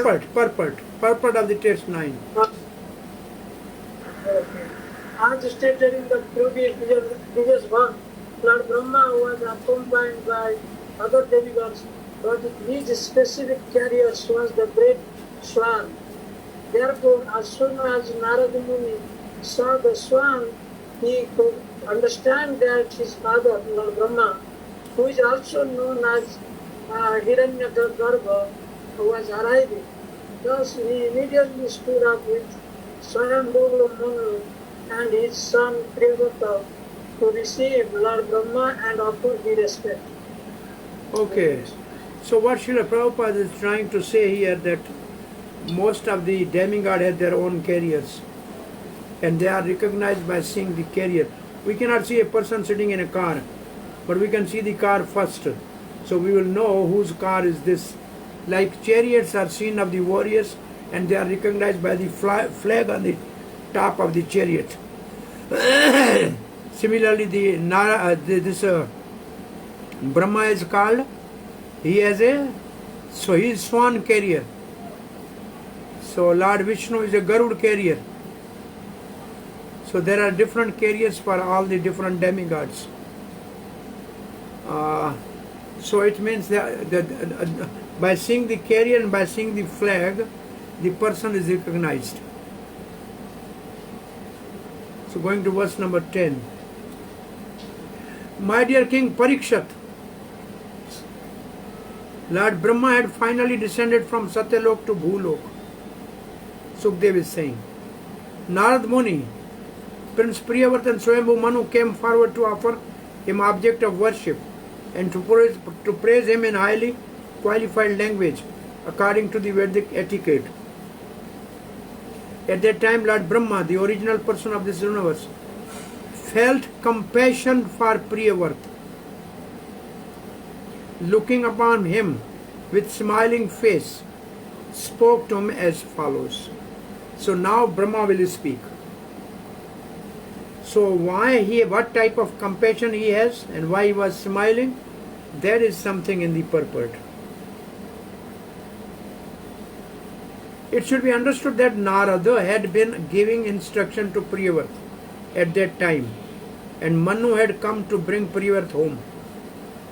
Lord Bhagavan Brahma was also presented offering by Narada, Manu and Priyavrata, who was glorious for having descended to show affection for his progeny, described profusely by worship of Vedas. Then he spoke to Priyavrata. Brahma had a merciful glance. Why? He is thinking, I have interrupted bhakti, jnana and vairagya. But even in household life, may his bhakti should increase. This is Brahma's reason, this is the mercy of Brahma. Means this is called Kirpa Siddha. So Brahma is giving his Kirpa to Priyavrata Manu.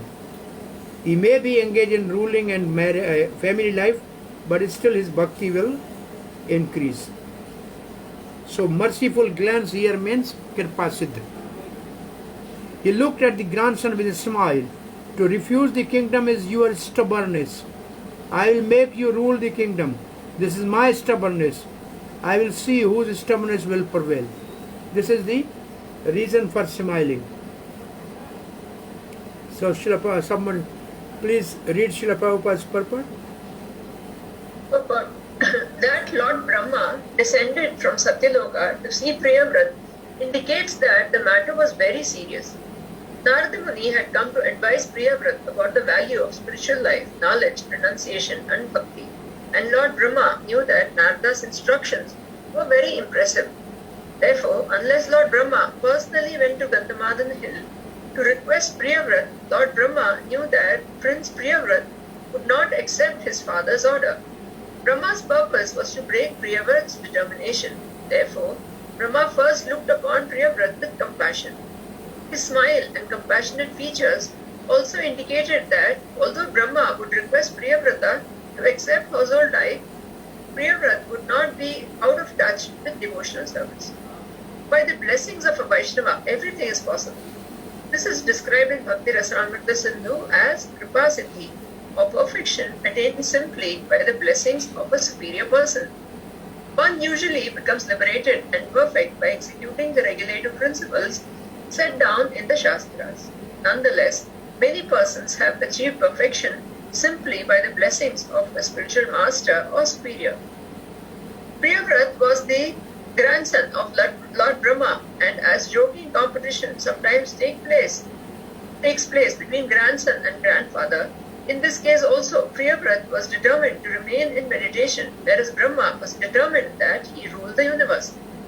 Thus, Lord Brahma's affectionate smile and glance meant, My dear Priyavrata, you have decided not to accept household life, but I have decided to convince you that you must accept it.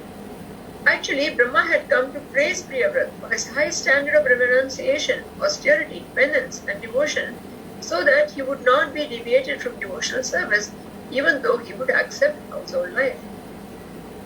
In this verse, one important word is Sukta Vakyena, by Vedic hymns. In the Vedas, there is the following prayer to Lord Brahma. Hiranyagarbha samavartatagre bhutasya jata patir eka asid. Brahma was received with the appropriate Vedic hymns, and because he was welcomed according to the Vedic etiquette, he was very pleased.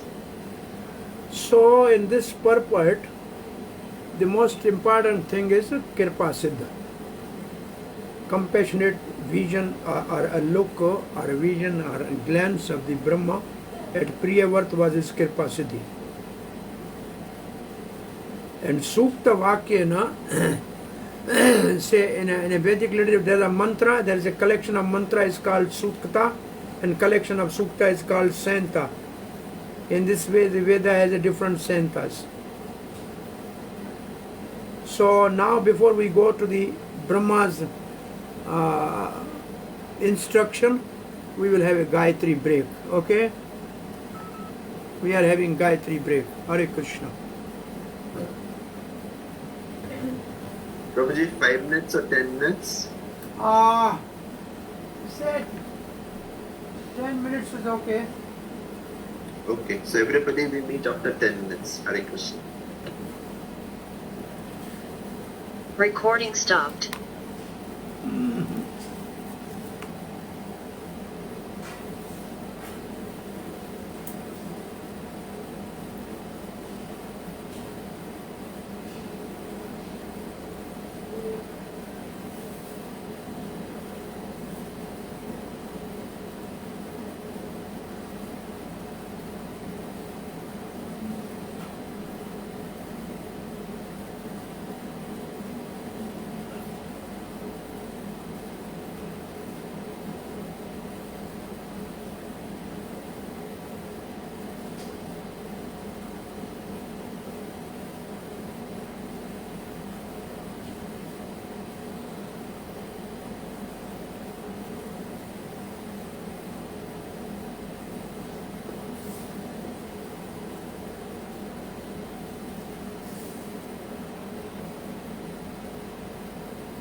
Hare Krishna. Hare Krishna, Prabhu. Are we ready?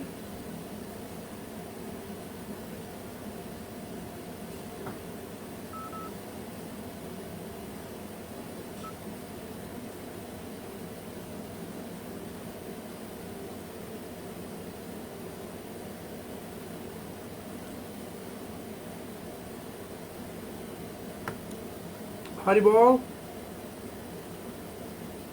Dear devotees, shall we continue? Are you there?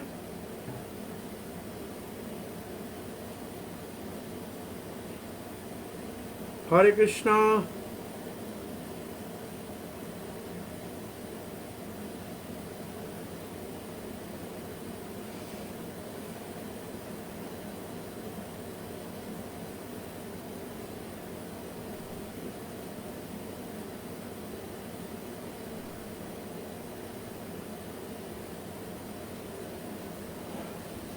Haribol, Hare Krishna.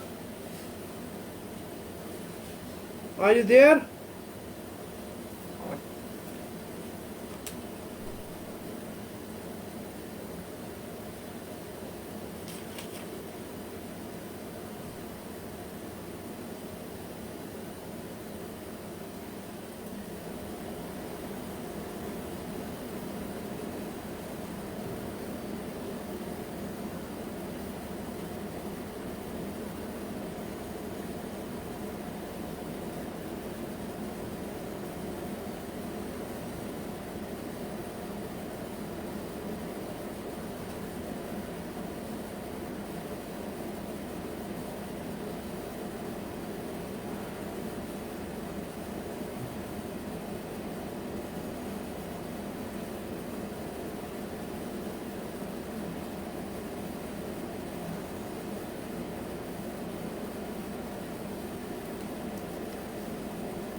Haribol, Hare Krishna, Prabhu.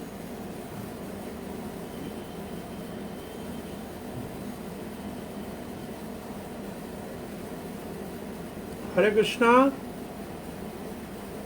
Hare Krishna, Prabhuji. Shall we continue? Yes, Prabhu. Recording in progress. So Brahma is speaking. So here somehow it is written Shri Bhagavan Vacha. This is Brahma is speaking. Nibodhatadedam ritam bravimi na suyatim devam aharasya parmeyam. So ma means not, suyatim means become envious or jealous. Devam here means Supreme Lord, because he is aparmeyam, he is beyond any measurement. Vayam bhavasi, I and Shiva. Vayam means I, Brahma, Bhav means Shiva. Tata Esha Brahma Rishi and all the different rishis. Vaham sarve vivassa yasya drishtam. So this is the Brahma's first word he spoke to Priyavarta. Lord Brahma, the Supreme Person within this universe, said, my dear Priyavarta Tat, kindly hear attentively what I shall say to you, Bravi. Do not be jealous, ma dvesha, ma suya, of the Supreme Lord Devam, who is beyond our experimental measurement of parmeyam. All of us, including Lord Shiva, your father Swayambhu Manu, and great rishis Maharishi Narad, must carry out the order of Supreme. We cannot deviate from his order. Chakravarti Pad writes, do not hate me. So here, Ma Suya Devam, do not hate me, thinking that my words fixed on active life are intolerable to you. I am also dependent on your Lord. I will speak about what He wants you to do. Consider this with your intelligence, Nibodha, O son, Tat. This implies I am not your enemy who will make you suffer. I speak the truth. I am not deceiving you. I speak as Brahma and am not to be taken as a person without authority, like your father. What is the truth? I, Shiva, and your father Manu, and Narad, your guru, carry out the order of the Lord. That is the truth. Whatever He instructs in the heart of any of us, it means we are in direct commune with Him. We must follow. By His order, I am engaging you in ruling the kingdom. Do not find fault with your Lord, thinking the Lord whom you worship, Him with all my heart, has cast you into the ocean of samsara. Do not hate Him. Same thing. He cannot be estimated, aparmayam. He quickly deliver one person whom He engage in action in this world, and He does not quickly deliver another person who is in the forest. No one knows His activity. Now Srila Prabhupada's purport. Yes. Yes, please read.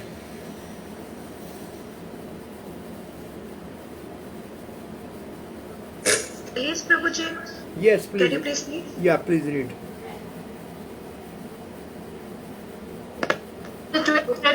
Is in devotional service for Of the 12 great authorities in devotional service, yes. service for Lord Brahma himself. Yeah, your sound is not clear. The sound is here. No. Somebody else? My sound is not clear. No, there's a lot of sound and no, there's a lot of sound. Of the 12 great authorities in devotional service, 4. Please close your mic.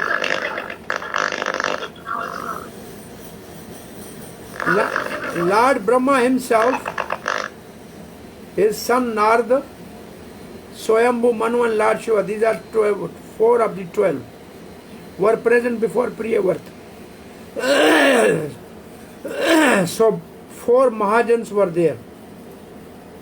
They were accompanied by many other authoritative sages. Brahma first wanted to impress upon Priyavrata that although these great personalities are all authorities, they cannot possibly disobey the order of Supreme Personality Godhead, who is described in this verse as Deva, which means always glorious. This is another meaning of a good meaning of a Deva. Deva means always glorious. The power, glory and potency of Supreme Personal Godhead can never be diminished. In the Isha Upanishad, the Lord is described as Apapa Viddham, which indicate that He is never affected by anything materially considered sinful. Similarly, Srimad Bhagavatam describes Supreme Personal Godhead as being so powerful that nothing we might consider abominable can affect Him. For example, sometime given to explain the position of Supreme Lord is that of the sun, the analogy, which evaporates urine from the earth but is never affected by contamination. The Supreme Lord can never be affected by doing anything wrong. When Lord Brahma went to introduce Priyavrata, induce Priyavrata to accept the responsibility for ruling the universe, he did not go whimsically. He was following the dictation of Supreme Lord. Indeed, Brahma and other genuine authorities never do anything without his permission. The Supreme Lord situates everybody's heart in the Bhagavad Gita. In the beginning of Srimad Bhagavatam it said, Tene Brahma Hridaya Ya Adi Kavyaya. Lord dictated Vedic knowledge to Brahma through his heart. The more a living entity is purified by devotional service, the more he become in direct contact with the Supreme Personality of Godhead, as confirmed in Srimad Bhagavad Gita. Before I read this verse, you everybody know this verse. I just want to tell you, dictated by. The word used here is Brahma is dictated in Vedic knowledge by. Vedic knowledge is dictated to Brahma. Srila Prabhupada once was interviewed by a newspaper reporter. He came and told, because he saw Srila Prabhupada had written so many books, perfectly flawless in an advanced age, so he came and asked, how come you have written all these books? Prabhupada was silent and humble. One of Prabhupada's disciples, he just said, oh, he was inspired by God. So reporter was a little surprised that only Musa was one of the messenger. Musa was inspired by God. Is he a Musa or is some great messenger of God? So somehow he wanted to ask directly from Prabhupada, oh, is your disciple saying, are you inspired by God? Prabhupada said, no. And after a little pause, he said, I am dictated by God. He said, what I have written in my book, I am dictated by God. So, Srila Prabhupada's books are direct dictation of Krishna. So here Prabhupada says, those who are highly advanced devotees, God from within the heart dictate them. And then Srila Prabhupada quote this, Tesham Satyuktanam Bhajatam Priti Purvakam verse. Lord Brahma therefore had not come to Priyavrata by his own whims.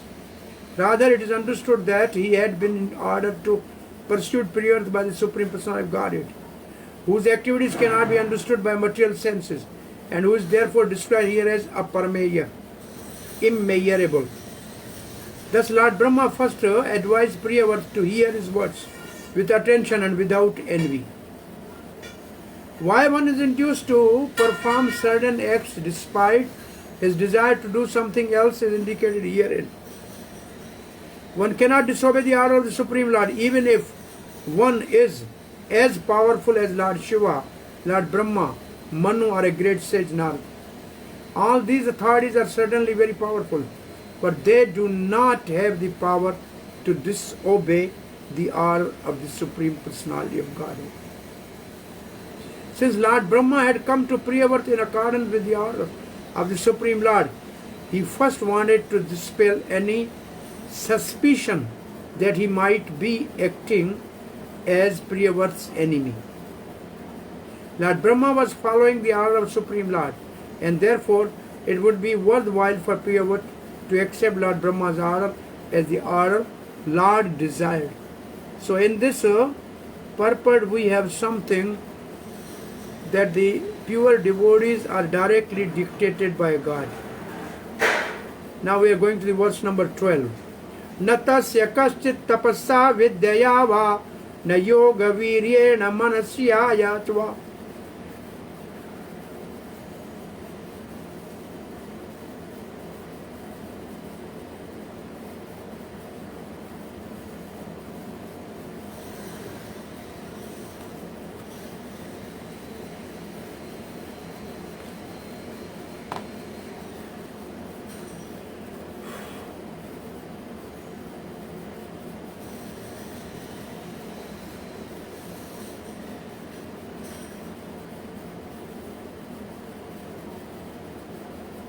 Recording in progress. Okay, Satyendra Mataji, should I read next? Hare Krishna. I'm sorry my net is gone, so I'm using my phone net for a while. So you may not see the screen, but we are continuing verse number 12. Is it okay? Haribol? Yes, Alright. So, Brahma's second verse says, one cannot avoid the order of Supreme Personality of Godhead not by the strength of severe austerity, an exalted Vedic education, or a power of mystic yoga, physical prowess, or intellectual activities. Nor can one use his power of religion, dharma, his material opulences, or any other means, either by himself or with the help of others, to defy the order of the Supreme Lord. That is not possible for any living being, from Brahma down to the end. So one should not show one's strength of austerity, knowledge or yoga in order to protect one's stubbornness. One should avoid what is decided by one cannot avoid what is decided by the Lord by performing austerity and other action. But just as the Lord makes me take up the kingdom through you, He makes me renounce through Narad. This is a prayer say like that. Prayer may say, oh, you are inspired by God to ask me to take kingdom, but Narad is also inspired by God to ask me to renounce. Which do I decide? By thinking in this way, you desire to conquer me, the Lord, by your intelligence. Considering both of these orders of the Lord while ruling the kingdom at the same time, you can practice renunciation by being unattached to those duties. Do not try to rule by making someone a substitute or representative by giving him sufficient wealth. And do not desire to cross these difficulties by many pious acts or taking shelter of others' strength or one's own strength. So say prayers might say that, oh, Narad is also saying, it is also the desire of God, is that you follow the both. You rule by my order and you should not be attached by Narad's order. So you fulfill the both desires. To the Prabhupada's purpose. In Vrindavan Upanishad, Yagnavakya says to Gargi, the daughter of Garga Muni, Etasyava aksharasya prashasane Gargi surya chandramaso vidrakto tishtataha. My dear Gargi, everything is under the control of Supreme Personality of Godhead. Even the sun, moon and other controllers, and the demigod like Brahma and King Indra, and all under his control. An ordinary human being or an animal who has accepted material body cannot go beyond the jurisdiction of Supreme Personality of Godhead's control. A material body includes senses. However, sense activities of so-called scientists who try to be free from the God's law or the laws of nature are useless. This is also confirmed in Bhagavad Gita. Mamaya Durtaya. It is impossible to surpass the control of the material nature, for the Supreme Personality of God is working behind it. Sometimes we are proud of our austerities, penance, mystic yogic power, but it's clearly stated here that one cannot surpass the law and direction of the Supreme Personality of God, either by dint of mystic power or scientific education, or austerities and penances. It is impossible. The word Manisha by intelligence is of special significance. Priyavrata might argue that Lord Brahma was requesting him to accept family life and the responsibility for ruling a kingdom, although Narad Muni had advised him not to enter into household life and be entangled in the material affairs. Whom to accept would be a puzzle for a Priyavrata, because both Lord Brahma and Narad are authorities. Under the circumstances, the use of word Manisha is very appropriate. For it indicates that since both Narad Muni and Brahma are authorities to give instruction, Priyavrata should neglect neither of them, but should use his intelligence, Manisha, to follow the advice of both. To solve such dilemma, Srila Rupa Goswami has given a very clear conception of intelligence. This is called Yukta Vairagya.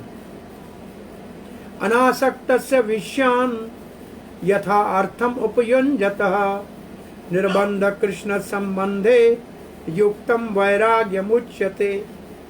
So what is the meaning of Manisha and how Priyavrata should follow the authorities, both authorities, his Guru Narada and Brahma?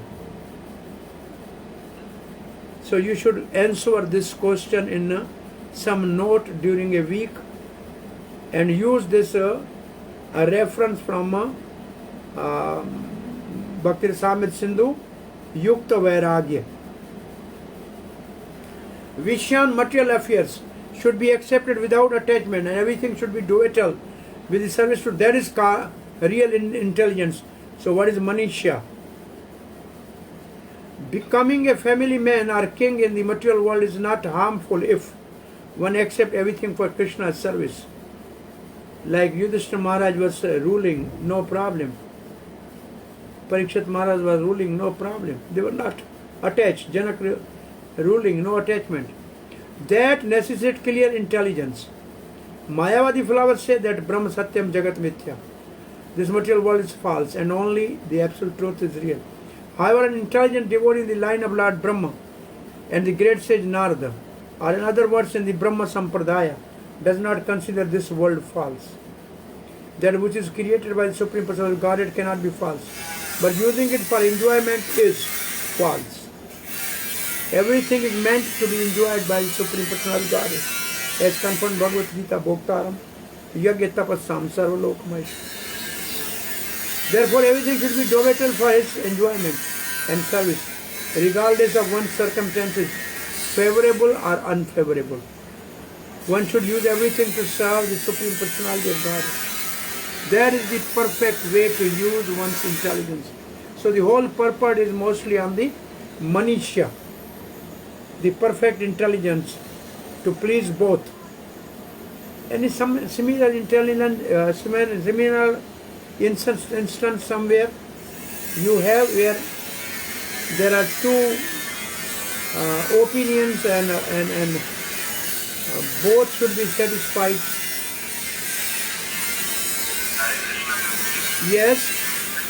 When Ashwatthama was supposed to be punished and there were different opinions from Draupadi wanted to forgive, Yudhishthira Maharaj had another opinion, Bhima wanted to punish. So Krishna told Arjuna, like, I burnt the good intelligence.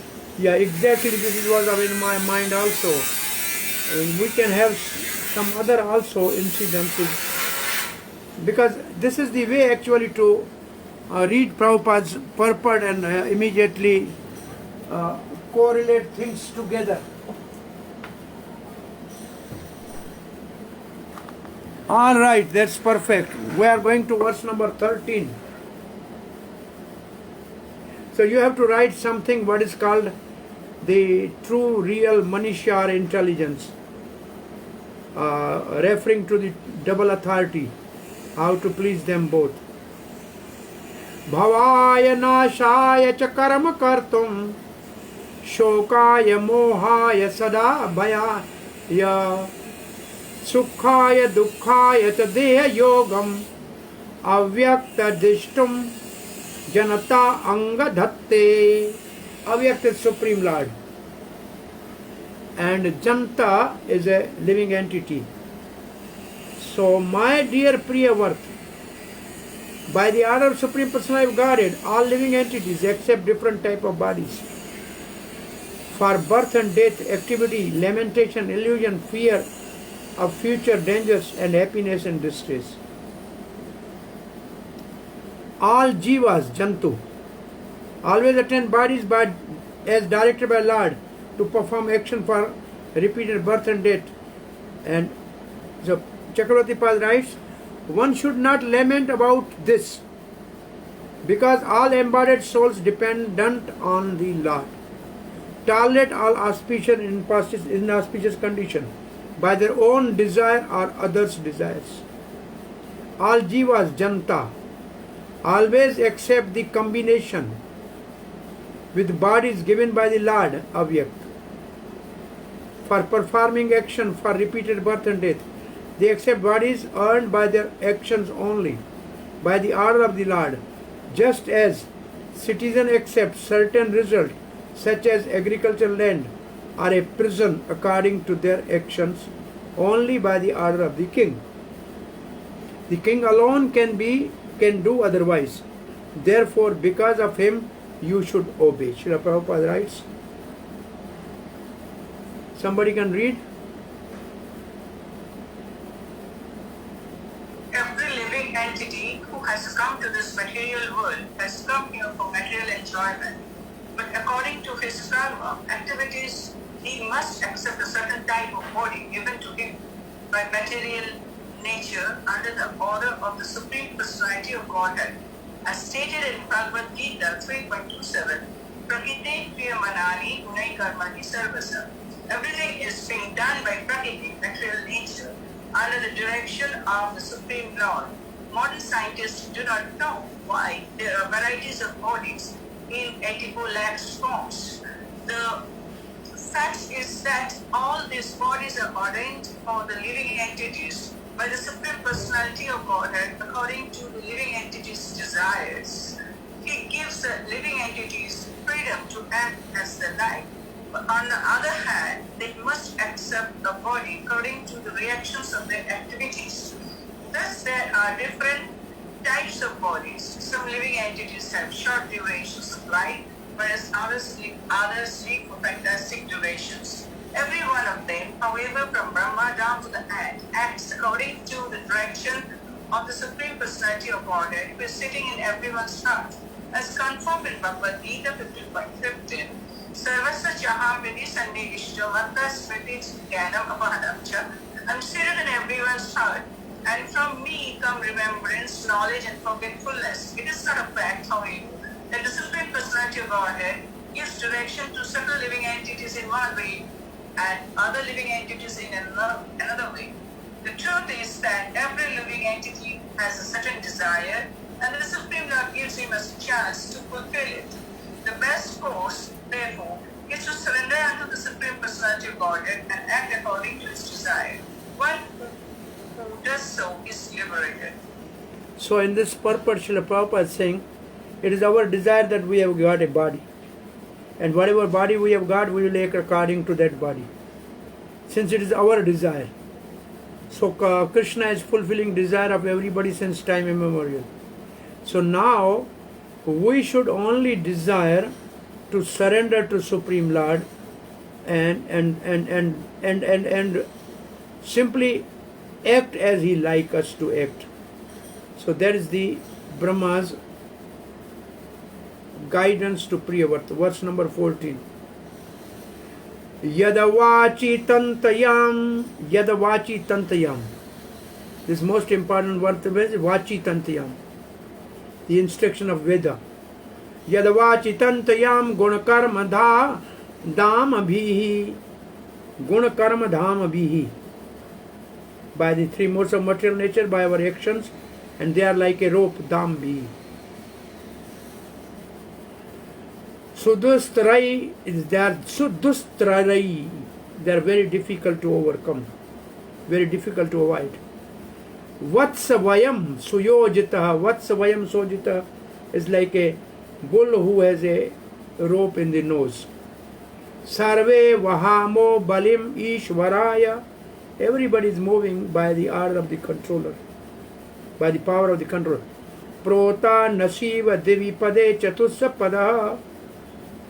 Like the by our karma and by Vedic injection, we are moving, and four legs, bull is moving by the rope in the nose. My dear boy, all of us are bound by the Vedic injection to the division of the Varna ashram according to our qualities and work, guna and karma. These divisions are difficult to avoid because they are scientifically arranged. We must therefore carry out our duties of Varna ashram dharma, like bull obliged to move according to the direction of driver, pulling on rope knotted to their nose. Chakravarti Pad writes, just as the jivas are dependent on the Lord for accepting bodies, they are dependent for doing activities also. Dear child, we are all bound firmly to action according to the gunas and to designations such as Brahman by the rope of the injection of the Lord, which means Veda. To their Lord we offer tribute. We perform action as He orders. An example is given. We are like oxen who, bound by their nose in carrying loads given by humans and moving about without independence, receive punishment. Srila Prabhupada's purport. In this verse, words,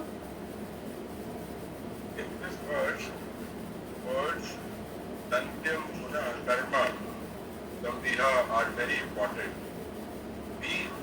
get a body according to our association with the Gunas. The quality is all modes of material nature, and we act accordingly. As stated in the Bhagavad Gita, the four orders of the social system, namely Brahmana, Kshatriya, Vaishya, Shudra, are arranged according to Guna and Karma, their qualities and worth. There is some controversy about this, however, because some say that since one receives the body according to the Guna and Karma of his past life, it is one birth that determines his social status. Others say, however, that one birth according to the Guna and Karma of his past life is not the essential consideration, since one can change his Guna and Karma even in this life. Thus they say that the four divisions of the social order, Brahmana, Kshatriya, Vaishya and Shudra, should be arranged according to the Guna Karma of this life. This version is confirmed in Srimad Bhagavatam by Narad. By instructing Maharaja Yudhishthira about the symptoms of Guna Karma, Narad Muni said that these symptoms must govern the division of society. In other words, if a person born in the family of a Brahmana has a symptom of a Sudra, he should be designated as a Sudra. Similarly, if a Sudra has a Brahmanical quality, he should be designated as a Brahman. The Varna-ashram system is scientific. Therefore, if we accept the division of Varna-ashram according to the Vedic instruction, our life will be successful. Unless human society is thus divided and arranged, it cannot be perfect. As stated in Vishnu Puran 3.8.9, Varna Ashrama Sarvata Rusena Parahamana Vishnur Aradyate Panata Sanyate Tat Dosa Karanama. The Supreme Personality of Godhead, Lord Vishnu, is worshipped by the proper execution of the prescribed duties in the system of Varna and Ashram. There is no other way to satisfy the Supreme Personality of Godhead. One must be situated in the institution of our four Varnas and Ashram. All the human society is meant to worship Lord Vishnu. At the present moment, however, human society does not know that this is the ultimate goal or perfection of life. Therefore, instead of worshipping Lord Vishnu, people have been educated to worship matter.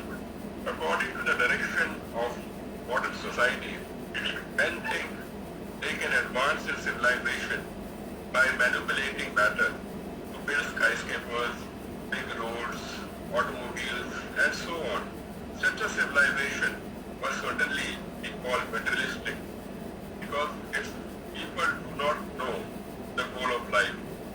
The goal of life is to reach Vishnu, but instead of reaching Vishnu, people are bewildered by external manifestations of the material energy. Therefore, progress in material advancement is blind, and the leaders of such material advancement are also blind. They are leading their followers in the wrong way. It is best, therefore, accept the injunction of the Vedas, which are mentioned in this verse as Yat Vachi. In accordance with those injunctions, everyone should find out whether he is a Brahman, Kshatriya, Vaishya or Shudra, and should thus be educated accordingly. Then his life will be successful. Otherwise, all the human society will be confused. Human society is divided scientifically according to Varna and Ashrama, and if the Vedic directions are followed, one's life, regardless of his position, will be successful. It is not that Brahmans will be elevated to the transcendental platform, but not the Sudras. If the Vedic injunctions are followed, all of them, Brahmans, Kshatriyas, Vaishyas, Sudras, will be elevated to the transcendental platform, and their life will be successful. The injunctions in the Vedas are explicit directions. the Supreme Personality of Godhead. The example cited in this verse is that bulls tied by ropes in their nostrils move according to the directions of the driver. Similarly, if we move according to the instructions of the Vedas, the perfect path for our lives will be set. Otherwise, if we do not move in that way, but act according to our whimsical ideas, our lives will be spoiled by confusion and will end in despair. Actually, because people at the present moment are not following the instructions of the Vedas, they are all confused. We must therefore accept this instruction by Lord Brahma to Parivradra as the factual scientific direction leading to the success of life. This is also confirmed in the Bhagavad Gita 16.3. Ya Sastra Vedin Putriya Varte Kamakarata na siddhima panoti na sukham na param gatim. Okay, very nice. So the whole idea of this purport is, Varna ashram system is, there are two views in this purport. One is according to birth and one is according to the gun and karma. And we accept according to Narada, according to gun and karma, not according to birth. This is a one substance in this purport. And the second thing in this purport is, we have to follow the rules given in the Vedas or in the scriptures. We should not act whimsically. So now we are going to the last verse for today, and then tomorrow I think we will try to finish this chapter if Krishna so desire. Ishabhi rishishtam, Ishabhi srishtam, hai avarundhamahe anga, dukkham sukham va gunam karma sangat, asthaya tattadyada, ayunktanathas, chakshushammatta andha eva niyamana. There's an analogy given here. If a blind man is led by a man with the eyes, then he has simply to follow because he don't know how to go. And sometimes if he is going through the, and this is a purport by Chakravarti Pada, a blind man is taken under a hot sun, he think, oh, this man who is taking me through the trouble, but he don't know that the shady place is full of thorns. So he is actually doing his benefit. So this similarly, there are happiness and distress in the world is because of our karma, and Lord is not responsible for that. So my dear Priyavarth, according to our association with different modes of material nature, the Supreme Personality of Godhead gives us our specific bodies and happiness and distress we achieve. One must therefore remain situated as he is and be conducted by the Supreme Personality of Godhead, exactly as a blind man is led by a person who has eyes with which to see. Chakravarti Pada writes, we are dependent even in enjoying the result of karma. O Priyavarth Anga, we receive happiness and distress as given by the Lord, but this is not some fault in the Lord. It arises from our attachment to action connected to the guna. Among all actions, example, among all actions which are equal as far as common characteristics are concerned, according to the amount of good or bad action, their master gives them rice and with milk and ghee and puts them the best stubbles, or giving them rough chickpea and dough and grass and corn, or he may put them outside in the mud and sun without food, beat them and scald them, and feed them straw and leaves. So this is what we see. In what manner should we accept these results? Whatever the master gives as a goods, as good or bad results, only according to our good and bad active qualities, we should accept. What fault is there in the master? We should accept this with faith. One should see this as good quality in the Lord. An example is given. Will the blind man is called the man with a vision who, while leading him on the path, takes him on the path full of burning sun instead of on the shady path, because he is thorn on the shady path? The man with sight is the well-wisher of the blind man. The person with faith will praise the Lord. Now, the last purport. By material means, one cannot avoid the happiness and distress unique to his particular body. Once we accept body by our karma, then that body will give the happiness and distress which is unique to that particular body. There are 84,000 species of life, and they are destined to enjoy and suffer a certain amount of happiness and distress. This we cannot change. It means somebody goes to the body of a hog, then he only enjoys the stool, that's it. You give him halwa, it will not eat. This is Prabhupada told, and some of the devotees said, no, I'll try to give halwa to the pig. But he gave halwa, pig never looked at a halwa. He just went to the dirty place, that's it. So it's like that. If we choose to sit in a rickshaw, then we have to go by the speed of rickshaw. If we choose to sit in a car, we have to go by the speed of car. If we sit in an aeroplane, we have to go by the speed of aeroplane. So once we select the body by our karma, then that body will act according to its own unique way. And that is destined by the Supreme Lord.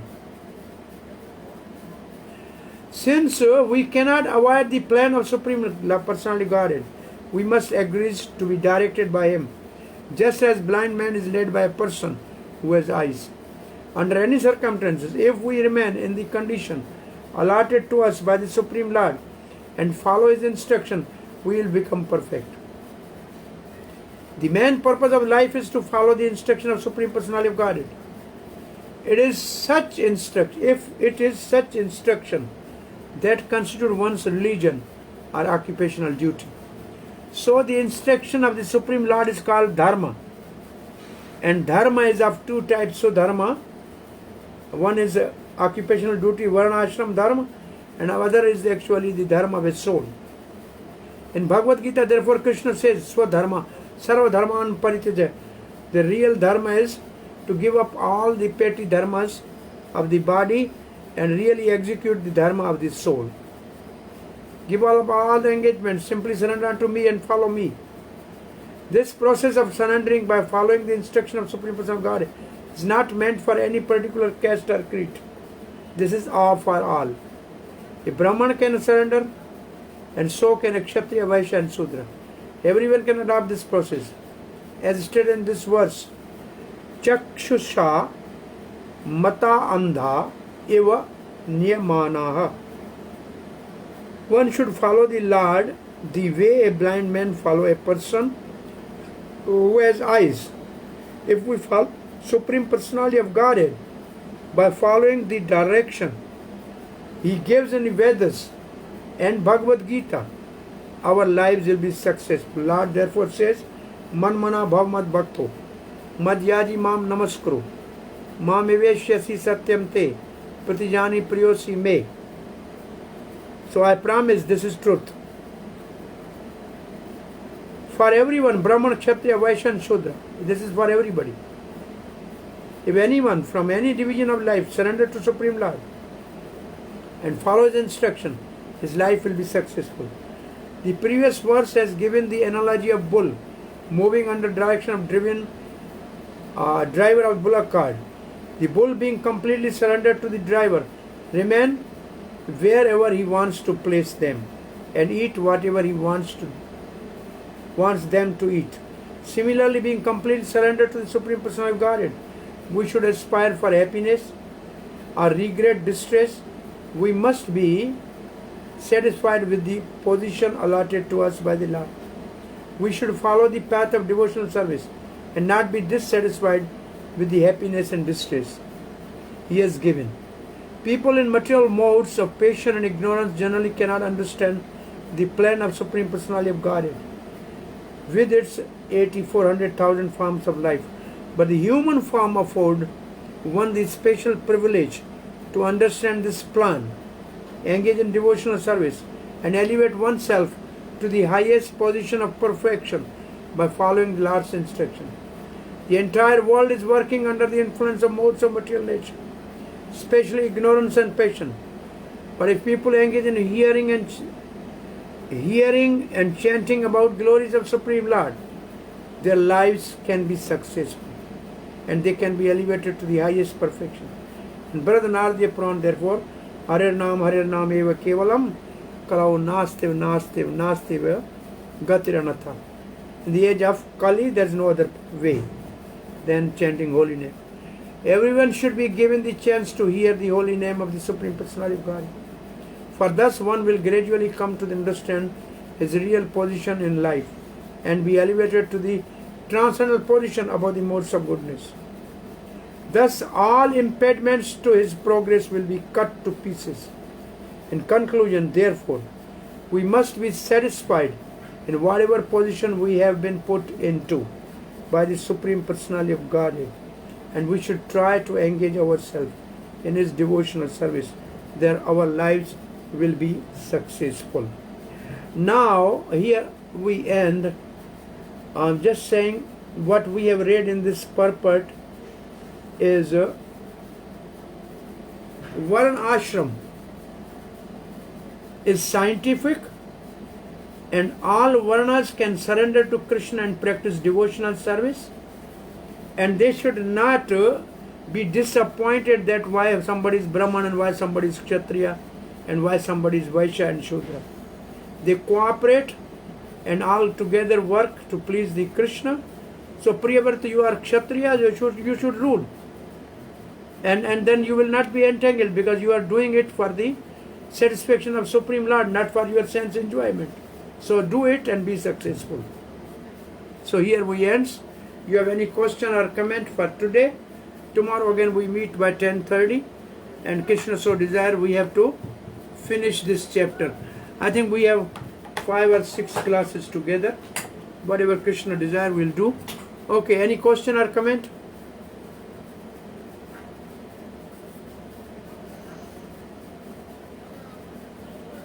Yes?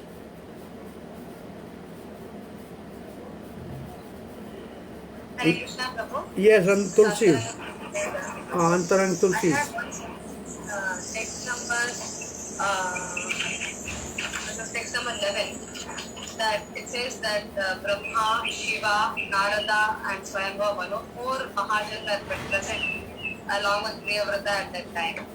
So I understood that Priyavrata, Narada, and Swayambhava Manu were talking, and Brahma appeared. When did Lord Shiva come? He came along with Brahma, or? I think Prabhupada has written Shiva was present there. Basically he is not present, only Brahma has quoted Shiva. So he quoted 4 Mahajans that they all follow the rules. Actually Shiva was not there. Oh. It is quoted by Brahma. Thank you. Hare Krishna. Hare Krishna. Hare Krishna, Prabhu. Yes. Prabhu, here, actually, it is being stated that Daksha has become the son of Prachetas. Then after that, since because there is no king, so Brahma and Swayambhava Manu, they all went to request Priyavrata to become king. But since Daksha was already born as the son of Prachetas, why wasn't he made the king to rule over this planet? Is it because of the offense he has committed? Is that because he got first the goat's head, so he went to the place called Agshaman, where to destroy the sins, and he was meditating on Supreme Lord. Then Supreme Lord actually delivered him from that body and gave him the new body as a son of Prachetas. Again he was doing austerity, so he was not at that time available for ruling. He only comes after say 6 Manu, Chaksis Manvantar. Yeah. So he went for the renunciation. Yeah, he went to for austerities to purify his. Actually, in one sense, yes, he has offended Brahma.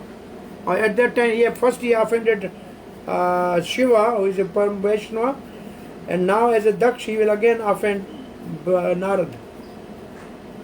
Still, that offense is so grave that he has come down from Brahmanical birth to Kshatri birth. First he was son of Brahma, now he has become son of Prachetas. And still he is going to do another offense of cursing Narad.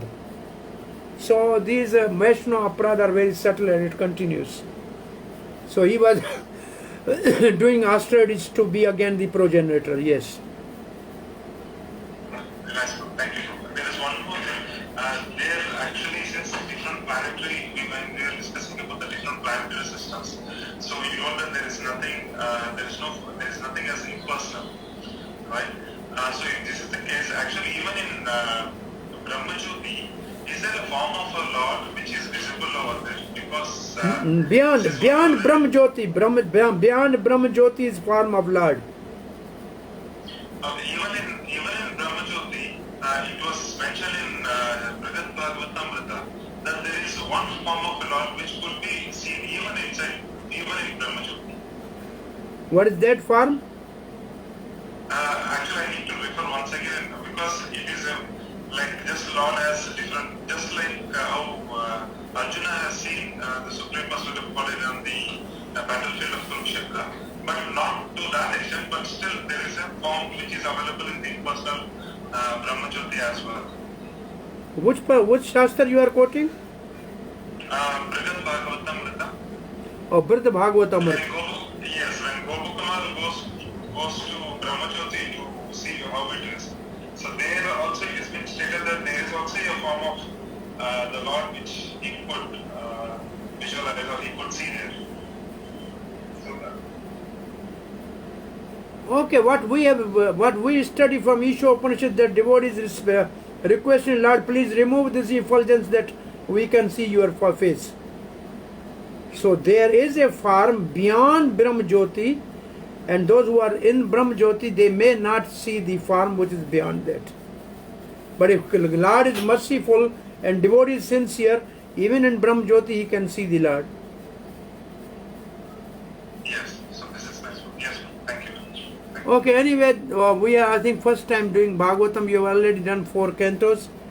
So I have a little lengthy way of reading the whole purport. Is it okay with you? Yes, Prabhuji, it's nice with us. Yes, no problem. Yes, very nice for you. We may be a little slow, and somehow I have the other purport which is available, Chakravarti part, and how can we can see Prabhupada is using most of the purports from there. So this is a little more clear understanding of the things. Anyway, we may be a little slow, but is it okay with you? Yes. And what are the questions in your question bank or something? I don't have. If somebody you send, then we can refer to those. Okay, see you tomorrow. Hare Krishna, Vancha Kalpatru Vyascha